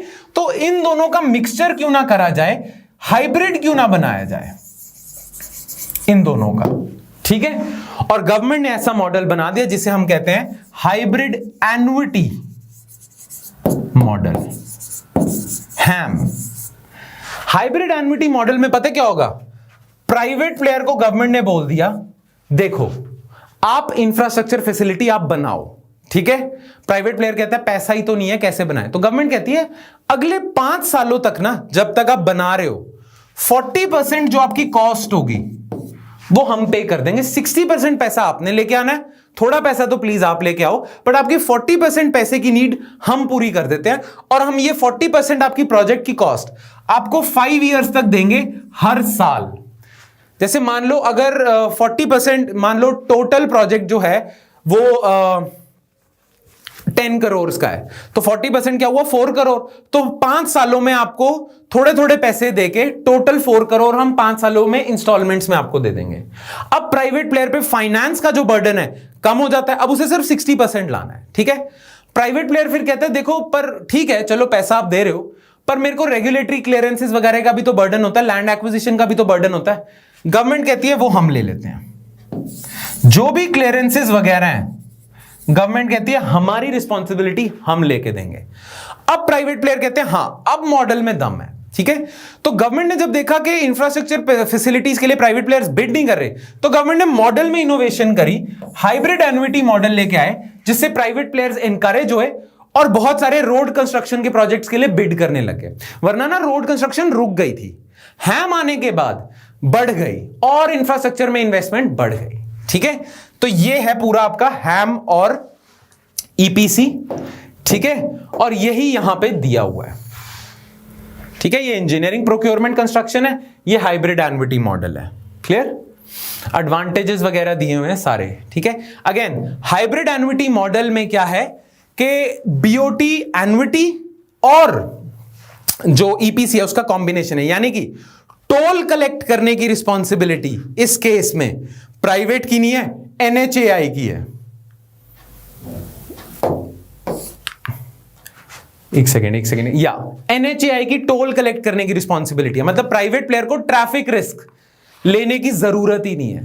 ट्रैफिक रिस्क मतलब अगर ट्रैफिक कम भी है प्राइवेट प्लेयर को हर साल कुछ पैसा मिलता जाएगा, ठीक है। जब ऑपरेट भी कर रहे होगे ना रोड को तब भी हर साल पैसा मिलेगा, टोल कलेक्ट एनएचएआई करेगा, ठीक है। कम हो टोल कलेक्ट, ज्यादा हो एनएचएआई की रिस्पॉन्सिबिलिटी, तो इसके फायदे ही फायदे हैं। खैर पीपीपी मॉडल्स में एक तो इनोवेशन आप ले आए हैम के तहत, पर ना बहुत सारे पॉलिसी सर्कल्स में ये आवाज उठ रही थी कि पीपीपी मॉडल्स में और इनोवेशन होनी चाहिए, और ज्यादा इनोवेशन होनी चाहिए। पीपीपी मॉडल्स में अभी इनहेरेंट प्रॉब्लम्स हैं जिसकी वजह से इंफ्रास्ट्रक्चर इन्वेस्टमेंट नहीं हो पा रही है, तो पीपीपी मॉडल्स को रिफॉर्म करने की जरूरत है। अब पीपीपी मॉडल्स किस हिसाब से रिफॉर्म हो उसके लिए गवर्नमेंट ने बिठाई थी Kelkar committee, Kelkar committee on revitalising PPP. उस केलकर कमेटी ने कुछ रेकमेंडेशंस दी थी, तो ये रेकमेंडेशंस आपके सामने हैं, ठीक है। वो आपके नोट्स में आपको मिल जाएंगे, आप देख लेना। हाँ मैं अभी बता दूं, कोई भी नोट्स में अगर आपको डाउट हो तो प्लीज पूछ जरूर लेना, और नेक्स्ट क्लास में या अगर नेक्स्ट क्लासेस खत्म भी हो जाती हैं उसके बाद भी अगर आपके डाउट्स ज्यादा होते हैं तो मैं एक बोनस वीडियो बना दूंगा जिसमें डाउट्स क्लियर हो जाएंगे। तो कोई भी डाउट होता है, ये जरूर मैं बोल रहा हूं, कोई भी पोर्शन में अगर आपको रीड करने के लिए बोलता हूं, यानी कि केलकर कमेटी को हम अभी क्लास में डिस्कस नहीं कर रहे हैं पर ये आपके नोट्स में है, नोट्स में जब आप रीड कर रहे हो अगर कहीं भी कोई मुद्दा आता है जरूर लिख देना व्हाट्सएप ग्रुप पे या बता देना, या तो व्हाट्सएप ग्रुप पे हम कवर कर लेंगे या I will make a separate bonus video out of it, ठीक है। तो ये केलकर कमेटी की रिकमेंडेशंस आप देख लेना, this is on revitalising PPP. जैसे हैम से आपने रिवाइटलाइज करा, इन्वेस्टमेंट्स बढ़ी, प्राइवेट पार्टिसिपेशन बढ़ी, इंफ्रास्ट्रक्चर बनने शुरू हो गए, वैसे ही बाकी सारे पीपीपी को रिवाइटलाइज करने की जरूरत है, इनहेरेंट प्रॉब्लम्स चेंज करने की जरूरत है। क्यों? क्योंकि हम जानते हैं इंफ्रास्ट्रक्चर की रिक्वायरमेंट्स बहुत है, इंफ्रास्ट्रक्चर में हमें इन्वेस्टमेंट की बहुत ज्यादा रिक्वायरमेंट है और गवर्नमेंट चाहती है कि प्राइवेट प्लेयर्स को एनकरेज किया जाए इंफ्रास्ट्रक्चर फाइनेंस पे, और वही कर रहे हैं, ठीक है जी। चलो अच्छा, 2 टर्म्स आपको पता होने चाहिए, ठीक है, certain terms to be familiar with, मैंने आपके साथ शेयर कर लिए। एक है वायबिलिटी गैप फंडिंग और एक है स्पेशल पर्पस व्हीकल। अब वायबिलिटी गैप फंडिंग पता क्या है? मान लो गवर्नमेंट ना आपको बोल देती है कि आप ना एक इंफ्रास्ट्रक्चर फैसिलिटी बनाओ और आप ही ऑपरेट करो, ठीक है, आप ही बनाओ और आप ही ऑपरेट करो, पैसा कमा लो उससे, खुद ही पैसा डालो, खुद ही कमा लो, ठीक है। अब गवर्नमेंट जानती है कि उस इंफ्रास्ट्रक्चर फैसिलिटी से ना पैसा कमाना बड़ा मुश्किल है, उस इंफ्रास्ट्रक्चर फैसिलिटी में इन्वेस्टमेंट तो बहुत ज्यादा लगेगी पर उस पर रिटर्न बहुत कम आएंगे। और इसीलिए ये प्रोजेक्ट ना फाइनेंशियली वायबल नहीं है। खर्चा ज्यादा होगा, पैसे कम कमाए जाएंगे, फाइनेंशियली वायबल नहीं है। बट गवर्नमेंट चाहती है कंट्री की डेवलपमेंट के लिए कि ये इंफ्रास्ट्रक्चर प्रोजेक्ट बने, पर प्राइवेट प्लेयर्स रेडी नहीं है क्योंकि उनके लिए फाइनेंशियल वायबल नहीं है। तो गवर्नमेंट कहती है कि देखो, आप ये प्रोजेक्ट बनाओ, इन्वेस्टमेंट करो ज्यादा, आपको रिटर्न की टेंशन हो रही है ना, आपकी रिटर्न को बढ़ाने के लिए हम आपको कुछ पैसा दे देंगे। मतलब मान लो आपने इन्वेस्टमेंट 100 रुपए की करी है, ठीक है, और फाइनेंशियली वायबल होने के लिए आपको रिटर्न आनी चाहिए कम से कम 200 रुपीज की, ठीक है, पर आपको रिटर्न आती है सिर्फ 120 रुपीज की, ठीक है। आपको अगर फाइनेंशियली वायबल होना है तो आपको मिनिमम 200 की रिटर्न चाहिए, पर यह प्रोजेक्ट ही ऐसा है कि रिटर्न ही इतनी आ रही है, तो आपको 80 रुपीज हम दे देंगे। आपको जो फाइनेंशियली वायबल होने के लिए जो गैप है ना आपका, वो हम फिल कर देंगे। फाइनेंशियली वायबल होने के लिए जितना पैसा चाहिए और जितना आप अभी कमा रहे हो, उस गैप को फिल करने के लिए हम आपको फंड कर देंगे। इसे वायबिलिटी गैप फंडिंग कहते हैं, ठीक है। जैसा देख सकते हो, it means a grant one time और डिफर्ड, मतलब कि वन टाइम ग्रांट या हर साल grant to support infrastructure projects that are economically justified but fall short of financial viability, ठीक है। तो ये हो गया आपका वायबिलिटी गैप फंडिंग। अब हम बात करते हैं स्पेशल पर्पस व्हीकल। ये बड़ा इंपॉर्टेंट है, ध्यान से सुनना। मान लो एक ना इंफ्रास्ट्रक्चर कंपनी है बहुत बड़ी, ठीक है, L&T कह देते हैं, और इस इंफ्रास्ट्रक्चर कंपनी के ना बहुत सारे प्रोजेक्ट्स हैं। एक रोड का प्रोजेक्ट है, एक इसने रेल का प्रोजेक्ट बनाया है, एक इसने पोर्ट का प्रोजेक्ट लिया हुआ है, एक इसने बिल्डिंग कंस्ट्रक्शन जो भी एक्स चीज का प्रोजेक्ट है, और बहुत सारे प्रोजेक्ट है, ठीक है। इन प्रोजेक्ट्स को बनाने के लिए इसने कहीं से फाइनेंस भी उठाए हुए हैं, ठीक है, डिफरेंट बैंक से पैसा उठाया हुआ है, एनबीएफसी से पैसा उठाया हुआ है। अब ये प्रोजेक्ट्स जब बनेंगे, इनसे जो रिटर्न आएगी, उसी रिटर्न से तो ये अपने लोन वापस पे कर पाएगा, है ना। जितना पैसा इनसे आएगा, रिटर्न में आएगा, उसी पैसे से ये लोन वापस कर पाएगा। अब लेट्स सपोज एक चीज हो जाती है, मान लो इसके रोड प्रोजेक्ट और रेल प्रोजेक्ट फेल हो जाते हैं, ठीक है, फेल ही हो गए। अब इसने पैसा, अभी ये पोर्ट का प्रोजेक्ट बना रहा है, अभी कंस्ट्रक्ट कर रहा है, ये बन चुके थे पर ये फेल ही हो गए, इनसे पैसा ही नहीं कमाया। अब इसने यहां से पैसा लेके इसमें डाल तो दिया, पर यहां से पैसा कमा नहीं पा रहा, यहां से पैसा कमा नहीं पा रहा, तो इसको देगा नहीं, इसको देगा नहीं तो क्या करेगा, ये कहीं और से पैसा लेने की कोशिश करेगा। कहीं और से भी अगर पैसा नहीं आ रहा तो ये बैंकरप्सी डिक्लेयर कर देगा कि हो गया जी, मैं बैंकरप्ट हो गया, ठीक है। जब ये बैंकरप्सी डिक्लेयर कर देगा तो ये प्रोजेक्ट भी गया, जबकि ये ठीक चल रहा था, या अभी ये कंस्ट्रक्ट हो रहा था, ठीक है, ये शायद ठीक चलता पर ये भी गया, ये प्रोजेक्ट ठीक चल रहा था पर ये भी गया, और बहुत सारे प्रोजेक्ट्स थे ये भी गए। गलती किसकी थी? रोड और रेल प्रोजेक्ट्स की। पर इन दोनों की वजह से, बिकॉज पूरी कंपनी डूब गई, इसीलिए ये प्रोजेक्ट्स भी डूब गए, सारे प्रोजेक्ट्स डूब गए, ठीक है। तो ये प्रॉब्लम होती है अगर एक ही कंपनी सब कुछ कर रही है। नाउ इस चीज को प्रिवेंट करने के लिए आप पता क्या करते हो?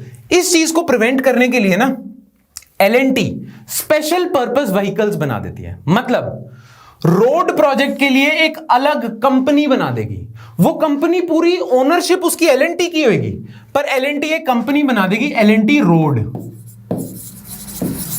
L&T रोड है L&T की ही, उसी की ओनरशिप में है, पर L&T रोड एक सेपरेट एंटिटी है। अब L&T रोड का अपनी फाइनेंस ये इंडिविजुअल अपने नाम पे लेगा, इसकी अपनी लायबिलिटीज हैं, अपने एसेट्स हैं। सिमिलरली L&T रेल बना दी, इसकी अपनी लायबिलिटी है, इसने अपने नाम पे फाइनेंस लिया, अपने नाम पे इसने एसेट्स रखे हैं, इन सबकी अलग अलग एंटिटीज बना दी। अब अगर रोड प्रोजेक्ट से रिटर्न नहीं आती तो L&T रोड डूबेगा, पूरी L&T नहीं डूबेगी। रेल प्रोजेक्ट से रिटर्न नहीं आती तो L&T रेल डूबेगा, पूरी L&T नहीं डूबेगी। तो कल को अगर ये दोनों डूब जाते हैं, पर इन दोनों के डूबने से सिर्फ ये दोनों कंपनीज डूब रही हैं, L&T पूरी की पूरी नहीं डूब रही, इसीलिए इन दोनों की गलतियों की सजा इनको नहीं मिलेगी। जो प्रोजेक्ट डूब रहे हैं वो ही बंद हो रहे हैं, बाकी जो ठीक चल रहे हैं वो चलते जाएंगे। क्यों? ऐसा क्यों हुआ? बिकॉज ये सारी चीजों के लिए L&T ने अलग कंपनीज बना दी, अलग एंटिटीज बना दी। ठीक है, अलग एंटिटीज के अपनी लायबिलिटी है, अपने एसेट हैं। वो अगर फेल होता है तो उसकी लायबिलिटी गिरेगी, ये बैंक्रप्सी डिक्लेयर करेगा। L&T नहीं डूबता उससे। अब L&T ने ये कैसे अचीव करा? L&T ने बना दिए डिफरेंट प्रोजेक्ट्स के लिए different vehicles, special purpose vehicle. ये जो L&T रोड है इसे हम स्पेशल पर्पस व्हीकल कहेंगे, जिसकी अपनी लायबिलिटी, अपने एसेट। तो उस हिसाब से L&T रोड दो ओनरशिप में है L&T के, पर इसने एक तरह से अपने आप को सेपरेट कर लिया, बॉर्डर फेंसिंग कर ली। L&T रेल, इसने अपने आप को फेंस कर लिया। फेंस मतलब सेपरेट कर लिया एक तरह से कंपनी के अकाउंट्स में। ये अब इसने एक तरह से अपने आप को बॉर्डर इरेक्ट कर लिया। ठीक है, वैसे ही इन सब का है। क्लियर? तो इससे क्या होता है, जब आप एसपीवी बना के प्रोजेक्ट करते हो तो वो प्रोजेक्ट फेल होगा, उसका खामियाजा उसे ही भुगतना पड़ेगा। L&T ठीक है, ठीक है, तो ये बुक्स में ही उसके लिए एंट्री वगैरह के लिए, तो इसे हम स्पेशल पर्पस व्हीकल कहते हैं, या हम कई बार कह देते हैं बैंक्रप्सी रिमोट एंटिटी। अब आप समझ सकते हो बैंक्रप्सी रिमोट एंटिटी क्यों कह रहे हैं, क्योंकि एक की बैंक्रप्सी दूसरे पे नहीं आएगी, बैंक्रप्सी रिमोट हो गई। SPV is a subsidiary company with asset liability structure, separate होगी company, and legal status that makes its obligation secure even if parent company goes bankrupt। अच्छा, ये both ways जाता है। अगर पेरेंट कंपनी भी डूब गई तो उस L&T रोड के अपने फाइनेंसेस हैं, अपनी एसेट लाइबिलिटी है, वो वहीं की वहीं रहेगी। It is a fenced border बन गया ना, isolated organisation with limited obligations and liabilities. It is also called bankruptcy remote entity. Alright, ठीक है, तो इसी के साथ ना हमारा आज का लेक्चर खत्म होता है। बट एक चीज ध्यान रखना, आज के लेक्चर के साथ ना मैं आपको एक बोनस लेक्चर भी दे रहा हूं जो वॉइस ओवर होगा। उस वॉइस ओवर में ना हम इकोनॉमिक सर्वे, जो इस साल इकोनॉमिक सर्वे आया था, उसमें जो इंफ्रास्ट्रक्चर को लेके इकोनॉमिक सर्वे ने बातें करी थी ना, वो बातें डिस्कस करेंगे। तो इस लेक्चर के बाद एक बोनस लेक्चर अपलोड होगा, आज ही हो जाएगा।